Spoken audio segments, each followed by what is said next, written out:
তাহলে ফ্লাক্সের কারণে রোটরের কন্ডাক্টরে ইনডিউসড ইএমএফ হয়েছে, কিন্তু রোটর এখন স্থির। তো এই যে ইনডিউসড ইএমএফ যেটা হলো, সেই ইনডিউসড ইএমএফ এর কারণে কারেন্ট ফ্লো করবে। কারণ কি, আমি বলছি রোটর যখন আমরা কনস্ট্রাক্ট করছি তখন এমন ভাবে করলাম যেন রোটর গুলো একটা ক্লোজ লুপের মতো থাকে, রোটর কন্ডাক্টর গুলো। তাহলে যেহেতু ইনডিউসড ইএমএফ হয়েছে কন্ডাক্টরে, তাহলে কন্ডাক্টর এর এই ইনডিউসড ইএমএফ এর কারণে রোটরে কারেন্ট ফ্লো করবে। কারেন্ট যদি ফ্লো করে তাহলে সেখানে টর্ক তৈরি হবে। এখন কারেন্টের ব্যাপারটা একটু আলোচনা করি। ভোল্টেজ তো আমরা বললাম যে অল্টারনেটিং হবে, এখন এই ভোল্টেজের উপরই তো নির্ভর করবে কারেন্ট, তার মানে কারেন্টটাও অল্টারনেটিং হবে। এই যে অল্টারনেটিং হবে এই কথাটা গুরুত্ব সহকারে কেন বলতেছি, কারণ আমরা জানি যে একটা অল্টারনেটিং কোয়ান্টিটির ফ্রিকোয়েন্সি থাকে, কিন্তু একটা ডিসি কোয়ান্টিটি তো ফ্রিকোয়েন্সি থাকে না, তাই না? একটা ডিসি কোয়ান্টিটির ফ্রিকোয়েন্সি 0, কিন্তু একটা অল্টারনেটিং কোয়ান্টিটির একটা ফ্রিকোয়েন্সি থাকে। ফ্রিকোয়েন্সিটা কি, এই যে অল্টারনেটিং যে ভ্যালুটা, অর্থাৎ যে ভ্যালুটার মানটা, যেই প্যারামিটারের মানটা পরিবর্তনশীল, এটা সেকেন্ডে কতবার একটা সাইকেল কমপ্লিট করতেছে, সেটাই তো ফ্রিকোয়েন্সি, তাই না? তাহলে ভোল্টেজ, সাপ্লাই ভোল্টেজ যেটা ছিল সেটা ফ্রিকোয়েন্সি হচ্ছে 50 হার্টজ। এই সাপ্লাই ভোল্টেজের কারণে কারেন্ট ফ্লো করলো, কারেন্টের কারণে স্টেটরে ফ্লাক্স হলো, এই সেই ফ্লাক্সটা কাট করার কারণে রোটরে ইনডিউসড ইএমএফ হলো। তো ইনডিউসড ইএমএফটা আমরা বলছি কি অল্টারনেটিং নেচারের হবে, তার মানে তার একটা ফ্রিকোয়েন্সি থাকবে, এবং এই ইনডিউসড ইএমএফ এর কারণে যে কারেন্টটা ফ্লো করবে সেই কারেন্টটাও তো অল্টারনেটিং হবে। কারণ ইনডিউসড ইএমএফ এর ভ্যালু যত বেশি হবে কারেন্ট তত বেশি হবে, ভোল্টেজ ইনডিউসড ইএমএফ ভ্যালু যত কম হবে কারেন্ট তত কম হবে। তাহলে এই যে ভোল্টেজের উপর কারেন্টের ভ্যালুটা নির্ভরশীল, তার মানে আমরা সহজে বলতে পারি ভোল্টেজ যেহেতু অল্টারনেটিং, কাজেই কারেন্ট যেটা ফ্লো করবে রোটরে সেটাও হবে অল্টারনেটিং। এবং এই কথাটা গুরুত্বপূর্ণ এই জন্য যে যেহেতু ভোল্টেজ এবং কারেন্ট, রোটরের যে ভোল্টেজ এবং কারেন্ট ইনডিউসড হচ্ছে সেইগুলোর মান আমরা যখন চিন্তা করব তখন আমাকে অবশ্যই খেয়াল রাখতে হবে যে এগুলোর একটা ফ্রিকোয়েন্সি অবশ্যই থাকবে। একটা হচ্ছে মান, একটা হচ্ছে ফ্রিকোয়েন্সি। রোটরের কারেন্টের একটা ফ্রিকোয়েন্সি থাকবে। আচ্ছা, এখন এই কারেন্টের কারণে টর্ক তৈরি হবে। তো আমরা জানি যদি ম্যাগনেটিক ফিল্ড থাকে, কন্ডাক্টরের মধ্যে কারেন্ট ফ্লো করে, তাহলে সেই কন্ডাক্টর একটা ফোর্স অনুভব করবে। তো এই যে ফোর্স যেটা অনুভব করবে সেই ফোর্সের কারণে সে ঘুরতে শুরু করবে। এখন সে ঘুরতে শুরু করবে কোন দিকে ঘুরবে? আমরা বলছি লেঞ্জের সূত্র অনুসারে আমরা জানি যে যখন এটা ইনডিউসড ইএমএফ হয় তখন সেই যে কারণে তৈরি হয়েছে সেই কারণকে বাধা দান করে। তো এখানে কারণটা কি? কারণটা হচ্ছে এই যে ফ্লাক্সটা ঘুরতেছে সিনক্রোনাস স্পিডে, স্টেটরের ফ্লাক্স ঘুরতেছে সিনক্রোনাস স্পিডে, কিন্তু রোটর তখন স্থির। এই দুটার স্পিডের যে পার্থক্য, এই পার্থক্যের কারণে ইনডিউসড ইএমএফটা তৈরি হয়েছে। তখন সে চাইবে কি পার্থক্যটা কমানোর জন্য। তো পার্থক্যটা কমানোর জন্য রোটরটা একই দিকে, ফ্লাক্স যেদিকে ঘুরতেছে একই দিকে ঘোরা শুরু করবে, অর্থাৎ ফ্লাক্সকে ক্যাচ করা শুরু করবে। যেটাকে আমরা বলছি যে গাধার সামনে মূলা জোরালে গাধা যেরকম হাঁটতে থাকে, সেই মেকানিজম। অর্থাৎ এখানে রোটর যেটা, সেই রোটর হচ্ছে স্টেটরের ফ্লাক্সকে ক্যাচ করার চেষ্টা করবে, তার মানে হচ্ছে সে ডিফারেন্স, স্পিডের ডিফারেন্সটা কমানোর চেষ্টা করবে, কিন্তু কমাতে পারবে না কখনো। তাহলে আমাদের সেকেন্ড যে আলোচনা, সেকেন্ড যে স্টেজ, সেটাতে আমরা বললাম যে রোটরের ইনডিউসড ইএমএফ এবং রোটরের কারেন্ট যেগুলো হবে সেগুলো হবে অল্টারনেটিং ইএমএফ এবং অল্টারনেটিং কারেন্ট, এবং সেগুলোর একটা ফ্রিকোয়েন্সি থাকবে।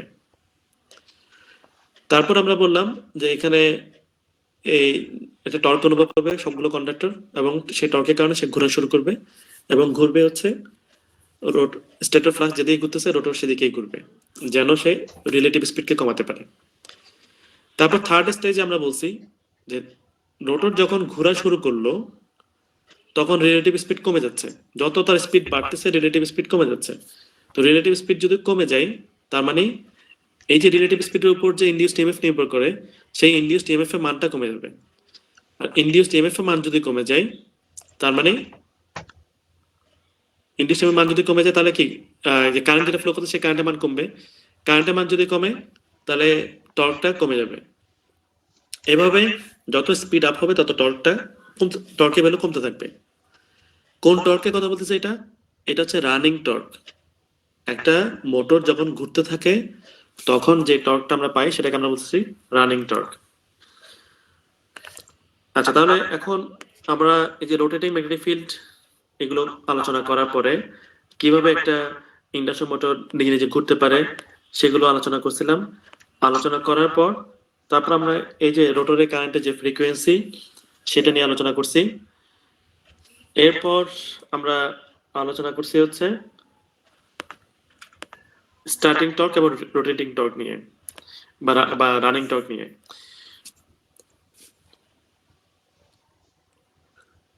একটু আগে যেটা বলতেছিলাম সেটা হচ্ছে যখন রোটর ঘোরা শুরু করবে যত স্পিড বাড়বে তত তার টর্কের ভ্যালু কমবে এবং এই টর্কটাকে আমরা বলছি রানিং টর্ক। আর আরেকটা টর্ক যেটা সেটা হচ্ছে স্টার্টিং টর্ক, অর্থাৎ স্থির অবস্থা থেকে যখন সে ঘোরা শুরু করলো তো যতটুকু টর্কের কারণে সে ঘুরতে পারছে সেটাকে আমরা বলতেছি স্টার্টিং টর্ক। তাহলে দুইটা টর্ক, এটা হচ্ছে স্টার্টিং টর্ক, এটা হচ্ছে রানিং টর্ক। তো স্টার্টিং টর্ক এবং রানিং টর্ক নিয়ে আমরা আলোচনা করছি। তার পাশাপাশি আমরা আরো অন্য টর্ক নিয়ে কথা বলছি, যেমন ম্যাক্সিমাম টর্ক। তো ম্যাক্সিমাম টর্কটা হচ্ছে কি যে প্রত্যেকটা মোটরের একটা নির্দিষ্ট ক্যাপাসিটি থাকে, যেই ক্যাপাসিটির বাইরে আমরা যদি টর্ক অ্যাপ্লাই করি বা লোড অ্যাপ্লাই করি তখন সেটা আর এর চেয়ে যদি বেশি লোড অ্যাপ্লাই করি তখন সেটা সে আর কভার করতে পারবে না বা ম্যানেজ করতে পারবে না।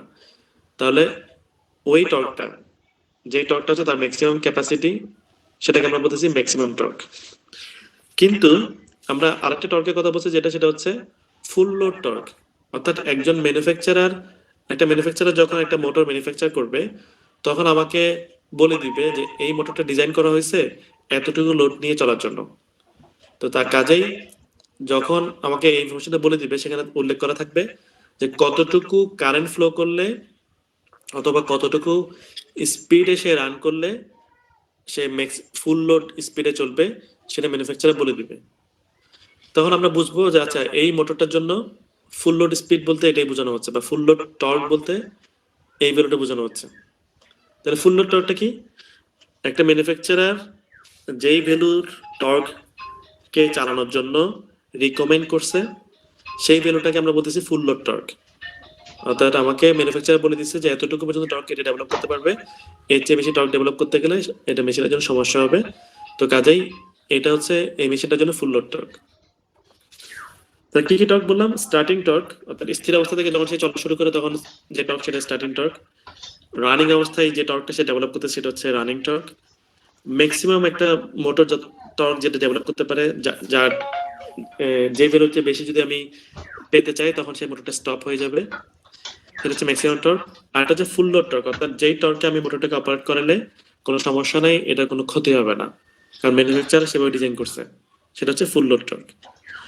এই যে বিভিন্ন রকম টর্ক, এগুলো নিয়ে হচ্ছে আমাদের পরবর্তী সব আলোচনা হয়েছিল। স্টার্টিং টর্ক কিভাবে আমরা বাড়াতে পারি, কোন প্যারামিটার চেঞ্জ করার মাধ্যমে বাড়াতে পারি, রানিং টর্ক কোন প্যারামিটারের উপর নির্ভর করে কিভাবে আমরা সেটা ইনক্রিজ করতে পারি। হ্যাঁ, তারপর ম্যাক্সিমাম টর্ক বলতে আসলে আমরা কি বুঝতেছি, টর্ক বাস স্পিড কার্ভ থেকে সেটা দেখছি। ফুল লোড টর্ক বলতে আমরা কি বুঝি সেটা টর্ক বাস স্পিড কার্ভ থেকে দেখছি। তো এই যে টর্কের কথা বলতেছি, তাহলে আমরা জানতে হবে টর্ক কোন কোন প্যারামিটারের উপর নির্ভর করে। তো সেটা আমরা আলোচনা শুরু করছিলাম যে টর্ক নির্ভর করে ফ্লাক্সের উপর, কারেন্টের উপর এবং পাওয়ার ফ্যাক্টরের উপরে। ফ্লাক্সের উপর মানে হচ্ছে সেটা স্টেটরের ফ্লাক্স, কারেন্ট মানে সেটা হচ্ছে রোটরের কারেন্ট, যেহেতু টর্কটা রোটরেই তৈরি হচ্ছে তাহলে রোটরের কারেন্ট। পাওয়ার ফ্যাক্টর যেটা সেটা হচ্ছে রোটরের পাওয়ার ফ্যাক্টর, কারণ রোটরের ইনডিউসড এমএফ এবং রোটরের যে কারেন্ট এই দুটার মধ্যবর্তী যে অ্যাঙ্গেল তার কোসাইন সেটা হচ্ছে পাওয়ার ফ্যাক্টর। তার পাওয়ার ফ্যাক্টর যেমন আমরা কনসিডার করবো সেটা হচ্ছে রোটরের পাওয়ার ফ্যাক্টর। তার টর্ক নির্ভর করে স্টেটরের ফ্লাক্স, রোটরের কারেন্ট এবং রোটরের পাওয়ার ফ্যাক্টরের উপরে। কিন্তু সবগুলো টার্মকে আমরা যদি রোটরের টার্মে প্রকাশ করি তাহলে সহজ হবে, সেজন্য আমরা ফ্লাক্সকে রূপান্তর করে রোটরের প্যারামিটার নিয়ে গেছি। ফ্লাক্স হচ্ছে একটা স্টেটরের প্যারামিটার। তো এই ফ্লাক্সের উপর নির্ভর করে রোটরে কতটুকু ইনডিউসড ইএমএফ হবে, তার মানে আমরা বলতে পারি এটা প্রপোর্শনাল। এই ফ্লাক্সের সাথে প্রপোর্শনাল হচ্ছে রোটরের ইনডিউসড ইএমএফ। তো রোটরের ইনডিউসড ইএমএফকে আমরা E2 দ্বারা প্রকাশ করছি। তো সেই জন্য আমরা বলছি যে টর্ক নির্ভর করে রোটরের ইনডিউসড ইএমএফ, রোটরের কারেন্ট এবং রোটরের পাওয়ার ফ্যাক্টরের উপরে। তো সবগুলো টার্মকে রোটরের টার্মে নিয়ে আসছি। তো এখান থেকে আমরা আলোচনা করছি যে টর্ক যদি এটা নন ইন্ডাকটিভ লোড হয় তাহলে টর্ক কেমন হবে, যদি ইন্ডাকটিভ লোড হয় তাহলে টর্ক কেমন হবে। তো এখান থেকে আমরা দেখছি যে ইন্ডাকটেন্সের ভ্যালু যত কম হবে নেগেটিভ টর্কের ভ্যালু তত বেশি হবে। মানে ইন্ডাকটেন্সের ভ্যালু যত বেশি হবে তত নেগেটিভ টর্কের ভ্যালু বেশি হবে, তার মানে রেজাল্টেন্ট টর্ক কমে যাবে। ঠিক আছে, তো এটা আমরা দেখছি নন ইন্ডাকটিভ এবং ইন্ডাকটিভ লোডের জন্য, যে টর্ক এর ভ্যালুটা আমরা কতটুকু পাবো। তারপর আমরা এই যে ইকুয়েশন যেটা দেখছিলাম, টর্ক নির্ভর করে রোটরের ভোল্টেজ, রোটরের কারেন্ট এবং পাওয়ার ফ্যাক্টরের উপরে, এই ইকুয়েশনটাকে একটু চেঞ্জ করছি। চেঞ্জ করে আমরা রেজিস্ট্যান্স এবং রিঅ্যাকট্যান্সের টার্মে তাকে প্রকাশ করছি। আমাদের উদ্দেশ্য ছিল এই যে টর্কের যে ইকুয়েশন সেটাকে রেজিস্ট্যান্স এবং রিঅ্যাকট্যান্সের টার্মে প্রকাশ করা। তো সেই কারণে আমরা এই ইকুয়েশনটা ডিরাইভ করছি। ইম্পিডেন্স, যেটা ইম্পিডেন্সকে রেজিস্ট্যান্স এবং রিঅ্যাকট্যান্সের টার্মে লিখছি। কারেন্ট সমান আমরা জানি ভোল্টেজ বাই ইম্পিডেন্স, তাহলে ভোল্টেজ ডিভাইড বাই ইম্পিডেন্স কে রেজিস্ট্যান্স রিঅ্যাকট্যান্সের টার্মে লেখা হয়েছে। পাওয়ার ফ্যাক্টর সমান আমরা জানি যে রেজিস্ট্যান্স ডিভাইড বাই ইম্পিডেন্স, তাহলে ইম্পিডেন্সের জায়গায় রেজিস্ট্যান্স রিঅ্যাকট্যান্স লেখা হয়েছে। এখন এই যে I2 এবং cos phi2 এই ভ্যালুগুলো স্টার্টিং টর্কের যে ইকুয়েশন সেই ইকুয়েশনে বসানো হয়েছে। তো এই ইকুয়েশনে বসানোর ফলে ফাইনালি আমরা যে ইকুয়েশনটা পাইছি স্টার্টিং টর্কের জন্য, সেটা দেখলাম K1 E2 square R2 divide by R2 square plus X2 square. আচ্ছা, এখন তোমরা আমাকে বলো এই যে স্টার্টিং টর্কের যে ইকুয়েশনটা পেলাম আমরা এখানে, তো এই ইকুয়েশনে আমরা কোন প্যারামিটারকে ভেরি করার মতো প্যারামিটার মনে করতেছি?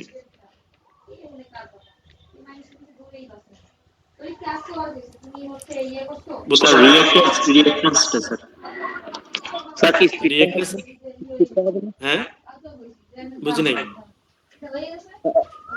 স্যার স্পিডটা হবে স্যার রিঅ্যাকট্যান্স হবে, রিঅ্যাকট্যান্সটা বেরি করবে।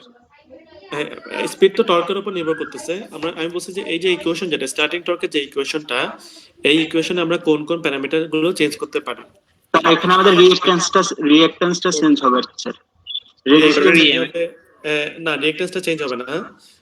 রেজিস্ট্যান্স কি চেঞ্জ হবে কিনা সেটা নিয়ে আমরা একটু চিন্তা করি, বা রেজিস্ট্যান্স চেঞ্জ হবে কিনা সেটা চিন্তা করি। যেমন এখন তুমি রেজিস্ট্যান্স চেঞ্জ করবে কিভাবে?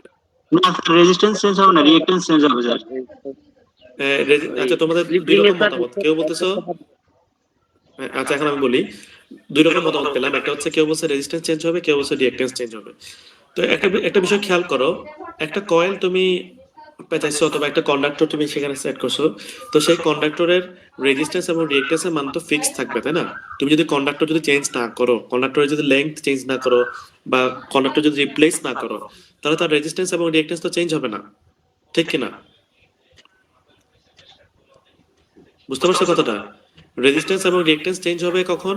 যদি তুমি কন্ডাক্টর চেঞ্জ করো, তাহলে, কারণ এটা কন্ডাক্টরের রেজিস্ট্যান্স এবং কন্ডাক্টরের রিঅ্যাকট্যান্স। তো এখানে এই ইকুয়েশন থেকে আমরা দেখতে পাচ্ছি স্টার্টিং টর্ক, আমরা এখানে এই ইকুয়েশন থেকে দেখতে পাচ্ছি স্টার্টিং টর্কের নির্ভরশীলতা হচ্ছে এই রেজিস্ট্যান্স, রিঅ্যাকট্যান্স এগুলোর উপর। এবং তোমরা কেউ বলতেছো রেজিস্ট্যান্স চেঞ্জ করা যাবে, কেউ বলছে রিঅ্যাকট্যান্স চেঞ্জ করা যাবে। কিন্তু আসলে ব্যাপারটা হচ্ছে রিঅ্যাকট্যান্স যদি চেঞ্জ করতে হয় তাহলে তো আমাকে তো এই যে কয়েল চেঞ্জ করতে হবে, অথবা এক্সট্রা কয়েল আনতে হবে। তো এক্সট্রা কয়েল আনতে গেলে সেটা তো আবার এক্সট্রা রিঅ্যাকট্যান্স হবে, ঝামেলা, এবং সেটা প্রাইসও বেশি হবে। কিন্তু একটা রেজিস্ট্যান্স অ্যাড করাটা যথেষ্ট সহজ। তো আমরা যদি এখানে ওটা রেজিস্ট্যান্স চেঞ্জ করতে পারি না, স্লিপ রিং এর ক্ষেত্রে পারি, ওটা না স্যার? হ্যাঁ, ওটা তো আসতেছি, ওই আলোচনায় আসতেছি। তো সেটার জন্য ফার্স্টে তোমাদের ইস্যু করলাম এখানে কি আমরা রেজিস্ট্যান্স রিঅ্যাকট্যান্স চেঞ্জ করতে হবে কিনা। সহজ কথা হচ্ছে আমরা চেঞ্জ করতে গেলে কন্ডাক্টর চেঞ্জ করতে হবে, তো সেটা তো কষ্ট। তারপর আমাদের যে প্রশ্ন সেটা হচ্ছে, আচ্ছা রেজিস্ট্যান্স চেঞ্জ করা ইজি নাকি রিঅ্যাকট্যান্স চেঞ্জ করা ইজি? অবশ্যই রেজিস্ট্যান্স চেঞ্জ করা ইজি, কারণ রেজিস্ট্যান্স সিম্পল, আমরা তো জানি যে ছোট ছোট রেজিস্ট্যান্স যেগুলো কম প্রাইসে আমরা সহজে অ্যাড করতে পারি। কিন্তু রিঅ্যাকট্যান্স হচ্ছে আবার কয়েল কিনতে হবে, সেটা প্রাইস একটু বেশি পড়বে, ঝামেলা বেশি। তো সেজন্য আমরা রেজিস্ট্যান্সটা চেঞ্জ করার জন্য চেষ্টা করব। তো এরপর প্রশ্ন হচ্ছে, হ্যাঁ রেজিস্ট্যান্স চেঞ্জ করার চেষ্টা করব, সেটা বলতেছি। কিন্তু এরপর যে কথাটা সেটা হচ্ছে, এই যে রেজিস্ট্যান্স চেঞ্জ করবো, কিন্তু আসলে কি চেঞ্জ করা যাবে? কারণ আমরা তো বলছি কন্ডাক্টর চেঞ্জ করতে পারবো না, আমরা যেটা মোটর ডিজাইন করা আছে সেভাবে থাকবে। তো সেই আলোচনাতে আমরা বলছিলাম যে মোটর, ইন্ডাকশন মোটর দুই রকম, একটা হচ্ছে স্কুইরেল কেজ আর আরেকটা হচ্ছে স্লিপ রিং। স্কুইরেল কেজ যেটা, সেখানে হচ্ছে রোটরের কন্ডাক্টরকে অ্যাক্সেস করা যায় না। আমি যদি তার সাথে যে একটা এক্সট্রা রেজিস্ট্যান্স বা রিঅ্যাকট্যান্স অ্যাড করব, সেই সুযোগ নাই। কিন্তু স্লিপ রিং ইন্ডাকশন মোটর যেগুলো, সেগুলোতে কন্ডাক্টরের সাথে আরেকটা কন্ডাক্টর অ্যাড করার সুযোগ আছে এই যে স্লিপ রিং এর মাধ্যমে। তো সেই জন্য আমরা বলছি যে স্কুরেল কেস ইন্ডাকশন মোটরের ক্ষেত্রে আমরা স্টার্টিং টর্কটাকে, হ্যাঁ বলো কি বলছো বলো। আচ্ছা যাই হোক, বলতেছো না, আমি বলতেছি যেটা সেটা হচ্ছে স্টার্টিং টর্ক আমি যদি চেঞ্জ করতে চাই স্কুরেল কেস ইন্ডাকশন মোটরের ক্ষেত্রে, তাহলে আমরা এতক্ষণ যে আলোচনা করলাম সেখান থেকে বুঝতে পারতেছি স্টার্টিং টর্ক চেঞ্জ করার কোনো ইন্ডাকশন সুযোগ মোটর নাই। টর্কটা বৃদ্ধি হওয়ার জন্য কারণে লাগানো যায় না। স্টার্টিং টর্ক বলতেছি যেটা সেটা হচ্ছে স্টার্টিং টর্ক, এখানে আমরা চেঞ্জ করার স্কুরেল কেস ইন্ডাকশন মোটরের ক্ষেত্রে চেঞ্জ করার সুযোগ নাই, কারণ যেহেতু এখানে রোটরের সাথে রেজিস্ট্যান্স বা রিঅ্যাক্ট্যান্স অ্যাড করার কোনো সুযোগ নাই, সেজন্য স্কুরেল কেস ইন্ডাকশন মোটরের স্টার্টিং টর্কটা আমরা চেঞ্জ করতে পারবো না। কিন্তু যদি যদি স্লিপ রিং ইন্ডাকশন মোটর হয়, তখন সেখানে স্লিপ রিং এর মাধ্যমে রোটরের সাথে রেজিস্ট্যান্স এক্সট্রা অ্যাড করার সুযোগ আছে। তো সেই জন্য আমরা বলতেছি যে রেজিস্ট্যান্স অ্যাড করার মাধ্যমে স্টার্টিং টর্ক যদি আমরা বাড়াতে চাই, তাহলে সেটা অবশ্যই স্লিপ রিং ইন্ডাকশন মোটর হতে হবে, তখনই আমরা রেজিস্ট্যান্স অ্যাড করতে পারবো, রেজিস্ট্যান্স অ্যাড করার মাধ্যমে বাড়াতে পারবো। এখন প্রশ্ন হচ্ছে এই যে স্টার্টিং টর্কের যে ইকুয়েশনটা পেলাম, স্টার্টিং টর্কের মধ্যে আমরা যদি রেজিস্ট্যান্স এখানে দেখতে পাচ্ছি যে রেজিস্ট্যান্স যদি বাড়ে স্টার্টিং টর্ক বাড়বে, রেজিস্ট্যান্স যদি বাড়ে স্টার্টিং টর্ক বাড়বে। তাহলে রেজিস্ট্যান্স যদি আমরা বাড়াতে চাই সেটা স্কোয়ার কেসে বাড়াতে পারবো না, স্লিপ রিং মোটরের ক্ষেত্রে রেজিস্ট্যান্স বাড়াতে পারবো। তো বাড়তে স্টার্টিং টর্কটা বাড়বে, যত আমি রেজিস্ট্যান্স বাড়াবো স্টার্টিং টর্ক বাড়বে, কিন্তু তাই বলে ইনফিনিটি পর্যন্ত বাড়বে না, তাই না? তো সেই জন্য আমরা যেটা করছি সেটা হচ্ছে ম্যাথমেটিক্যাল ফর্মুলা ইউজ করে যে রেজিস্ট্যান্সের ভ্যালু কত হলে আমি ম্যাক্সিমাম স্টার্টিং টর্ক পাবো সেটা আমরা বের করছি। আমরা ম্যাথমেটিক্যাল ফর্মুলা ইউজ করলাম, ইউজ করে বের করছি R2 এর ভ্যালু কত হলে ম্যাক্সিমাম টর্ক আমরা পাবো। তাহলে স্টার্টিং টর্কের যে ইকুয়েশন, সেই ইকুয়েশনটি কি করতে হবে? ম্যাথমেটিক্যাল ফর্মুলা ইউজ করতে হবে, ডিফারেন্সিয়েট করতে হবে। তো ডিফারেন্সিয়েট করলাম কার সাপেক্ষে? আমি তো রেজিস্ট্যান্সকে চেঞ্জ করতে যাচ্ছি, তাই না? Rotor resistance. তাহলে R2 সাপেক্ষে আমরা ডিফারেন্সিয়েট করলাম এই ইকুয়েশনটাকে, এবং ডিফারেন্সিয়েট করে ইকুয়াল টু 0 বসাতে হবে। তো ডিফারেন্সিয়েট করে ইকুয়াল টু 0 বসালাম, ক্যালকুলেশন করলাম, ফাইনালি দেখলাম যে যখন রোটরের রেজিস্ট্যান্সের মান রোটরের রিঅ্যাক্ট্যান্সের মানের সমান হবে, তখনই আমরা ম্যাক্সিমাম স্টার্টিং টর্ক পাবো। তাহলে খেয়াল করো, রোটরের নরমালি রিঅ্যাক্ট্যান্সের মানটা যতটুকু হয় রেজিস্ট্যান্সের মানটা তার চেয়ে আরো কম হয়। তার মানে আমি আরো এক্সট্রা কিছু রেজিস্ট্যান্স অ্যাড করার মাধ্যমে যখন রোটরের রিঅ্যাক্ট্যান্সের মানের সমান করতে পারবো, তখনই ওই মোটর থেকে আমি ম্যাক্সিমাম স্টার্টিং টর্ক পাবো। তাহলে একটা মোটর থেকে ম্যাক্সিমাম স্টার্টিং টর্ক পাবো কখন? যখন ওই মোটরটা স্লিপ রিং মোটর যেটা, সেই স্লিপ রিং মোটরে আমি যদি এক্সট্রা রেজিস্ট্যান্স অ্যাড করার কারণে টোটাল রেজিস্ট্যান্সের ভ্যালুটা রোটরের রিঅ্যাক্ট্যান্সের ভ্যালু সমান হয়, তখনই আমরা ম্যাক্সিমাম স্টার্টিং টর্ক পাবো। তো সেটাই আমরা শিখছি এখান থেকে। তাহলে স্টার্টিং টর্ক বৃদ্ধি করাটা ইম্পর্টেন্ট, কিন্তু লিমিটেশনস আছে। আমরা চাইলে স্টার্টিং টর্ক বৃদ্ধি করতে পারবো না, যেমন স্কুলের ক্ষেত্রে সাথে বৃদ্ধি করতে পারবো না। আমরা স্লিপিং ইন্ডাকশন মোটরে স্টার্টিং টর্ক বৃদ্ধি করতে পারবো। স্লিপিং ইন্ডাকশন মোটরে স্টার্টিং টর্ক বৃদ্ধি করতে হলে আমাকে রেজিস্ট্যান্স বাড়াতে হবে। এখন রেজিস্ট্যান্স কতটুকু বাড়াবো, কতটুকু বাড়ালে আমরা ম্যাক্সিমাম স্টার্টিং টর্ক পাবো, সেটা সম্পর্কে জানলাম। যে রোটরের রেজিস্ট্যান্সের ভ্যালু, টোটাল রেজিস্ট্যান্সের ভ্যালু, অর্থাৎ নতুন রেজিস্ট্যান্স অ্যাড করার পরে টোটাল যে রেজিস্ট্যান্সটা হলো, সেই রেজিস্ট্যান্সের ভ্যালু যখন রিঅ্যাক্ট্যান্সের ভ্যালু সমান হবে, তখনই আমরা ম্যাক্সিমাম স্টার্টিং টর্ক পাবো। এইগুলো আলোচনা করার পর আমরা আলোচনা করছি, আচ্ছা স্টার্টিং টর্ক তো হচ্ছে মোটর স্টার্ট হওয়ার সময় যে টর্কটা ডেভেলপ করে সেটা হচ্ছে স্টার্টিং টর্ক। তো এই টর্ক সাপ্লাই ভোল্টেজের উপর নির্ভর করে কিনা এবং ফ্রিকোয়েন্সির উপর নির্ভর করে কিনা, এই বিষয়গুলো আমরা আলোচনা করছিলাম। যেহেতু একটা মোটরকে আমরা সাপ্লাই ভোল্টেজের সাথে কানেক্ট করতেছি, অর্থাৎ বাসার মধ্যে আমাদের যে সকেট যেগুলো থাকে সেই সকেট আমরা কানেক্ট করি, তারপর হচ্ছে সেখান থেকে সে ইলেকট্রিক্যাল পাওয়ার সাপ্লাইটা পাচ্ছে ইনপুট হিসেবে। এখন এই সাপ্লাই ভোল্টেজ যেটা, এই সাপ্লাই ভোল্টেজ তো সবসময় কনস্ট্যান্ট থাকে না, সকালে একরকম, তারপর বিকেলে বা সন্ধ্যার দিকে আরেক রকম ভোল্টেজ থাকে। যেহেতু ভোল্টেজের মানটা পরিবর্তনশীল, তো কাজেই টর্কের মানও প্রভাব থাকতে পারে। তো সেটা সম্পর্কে আমরা জানছি যে ভোল্টেজের উপর স্টার্টিং টর্ক নির্ভর করে কিনা, এবং আমরা দেখলাম যে স্টার্টিং টর্কের উপর ভোল্টেজ নির্ভর করে, মানে খুব বেশি নির্ভর করে। অর্থাৎ ভোল্টেজের একটু পরিবর্তন হলে স্টার্টিং টর্ক অনেক পরিবর্তন হয়ে যায়, কারণ যেহেতু স্কোয়ারলি প্রপোর্শনাল। ভোল্টেজ একটু কমলে স্টার্টিং টর্ক যথেষ্ট পরিমাণ কমবে, ভোল্টেজ একটু বাড়লে স্টার্টিং টর্ক যথেষ্ট পরিমাণ বাড়বে। তাহলে সাপ্লাই ভোল্টেজের উপরে নির্ভর করে স্টার্টিং টর্ক। এখন তোমার যদি সুযোগ থাকে যে না, এক্সট্রা একটা পাওয়ার সাপ্লাই তুমি কিনছো, সেই পাওয়ার সাপ্লাই থেকে তুমি মোটরকে সাপ্লাই দিবা এবং সেখানে সাপ্লাই ভোল্টেজের মানটা তুমি বৃদ্ধি করার তোমার সুযোগ আছে। যেমন আমরা যদি গ্রিড থেকে নিই, তখন সেক্ষেত্রে তো বৃদ্ধি করার সুযোগ নেই, যেটা আমরা পাচ্ছি সেটা ইউজ করতে হবে। কিন্তু যদি তোমার এক্সট্রা একটা নিজস্ব একটা ভোল্টেজ সোর্স থাকে, তখন সেক্ষেত্রে তুমি ভোল্টেজের মানটা বাড়াতে পারবা টর্ক বাড়ানোর জন্য। তাহলে আমরা জানলাম যে স্টার্টিং টর্ক সাপ্লাই ভোল্টেজের উপর নির্ভর করে। আমরা একটা মোটরকে যদি আমি সকালে স্টার্ট করি, তখন সে যতটুকু টর্ক ডেভেলপ করতে পারবে, সন্ধ্যার সময় যখন ভোল্টেজ কম থাকে তখন স্টার্ট করলে সে টর্কটা আরো কম ডেভেলপ করবে। তাহলে এই গেল স্টার্টিং টর্ক নিয়ে আলোচনা।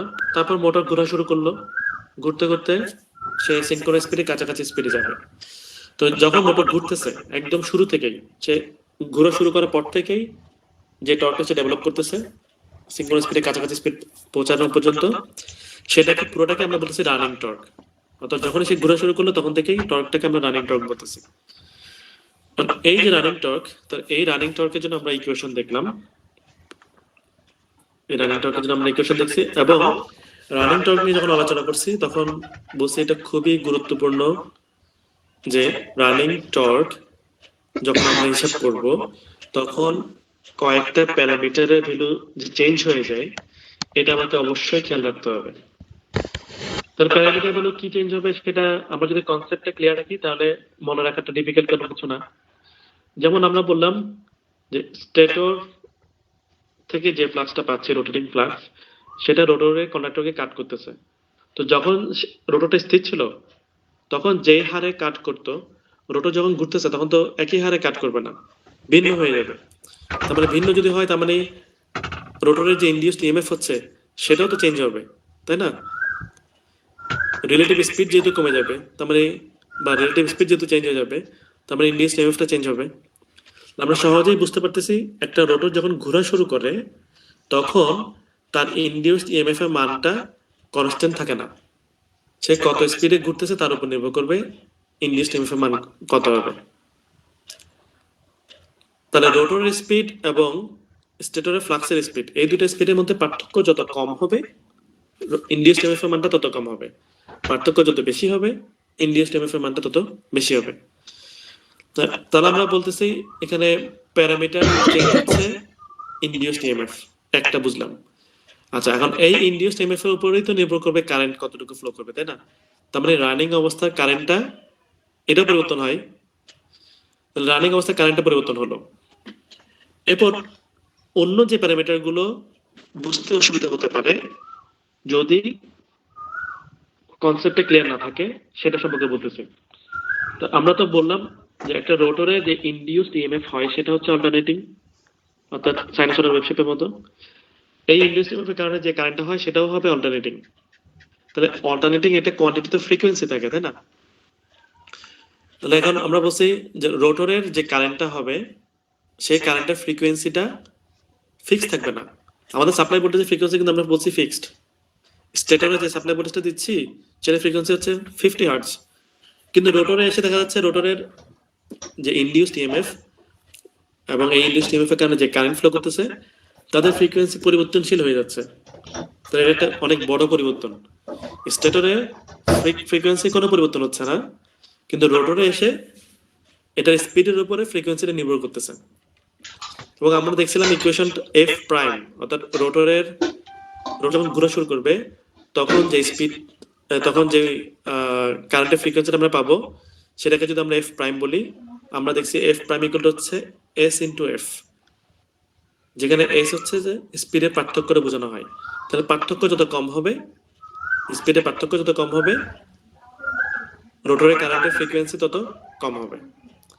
আর এই যে স্পিডের পার্থক্য কি সেটা নিয়ে আমি বারবার বলছিলাম, আবারও বলতেছি, স্পিডের পার্থক্য বলতে আমরা বলতেছি সেটা হচ্ছে স্টেটরের রোটেটিং ফ্লাক্সের সাথে স্টেটরের যে রোটেটিং ফ্লাক্স যেটা সিনক্রোনাস স্পিডে ঘুরতেছে তার সাথে রোটরের স্পিডের যে পার্থক্য, অর্থাৎ ফ্লাক্সের স্পিডের সাথে স্টেটরের ফ্লাক্সের স্পিডের সাথে রোটরের স্পিডের যে পার্থক্য সেটাকে আমরা বলতেছি, সেটাকে স্লিপ দ্বারা প্রকাশ করতেছি।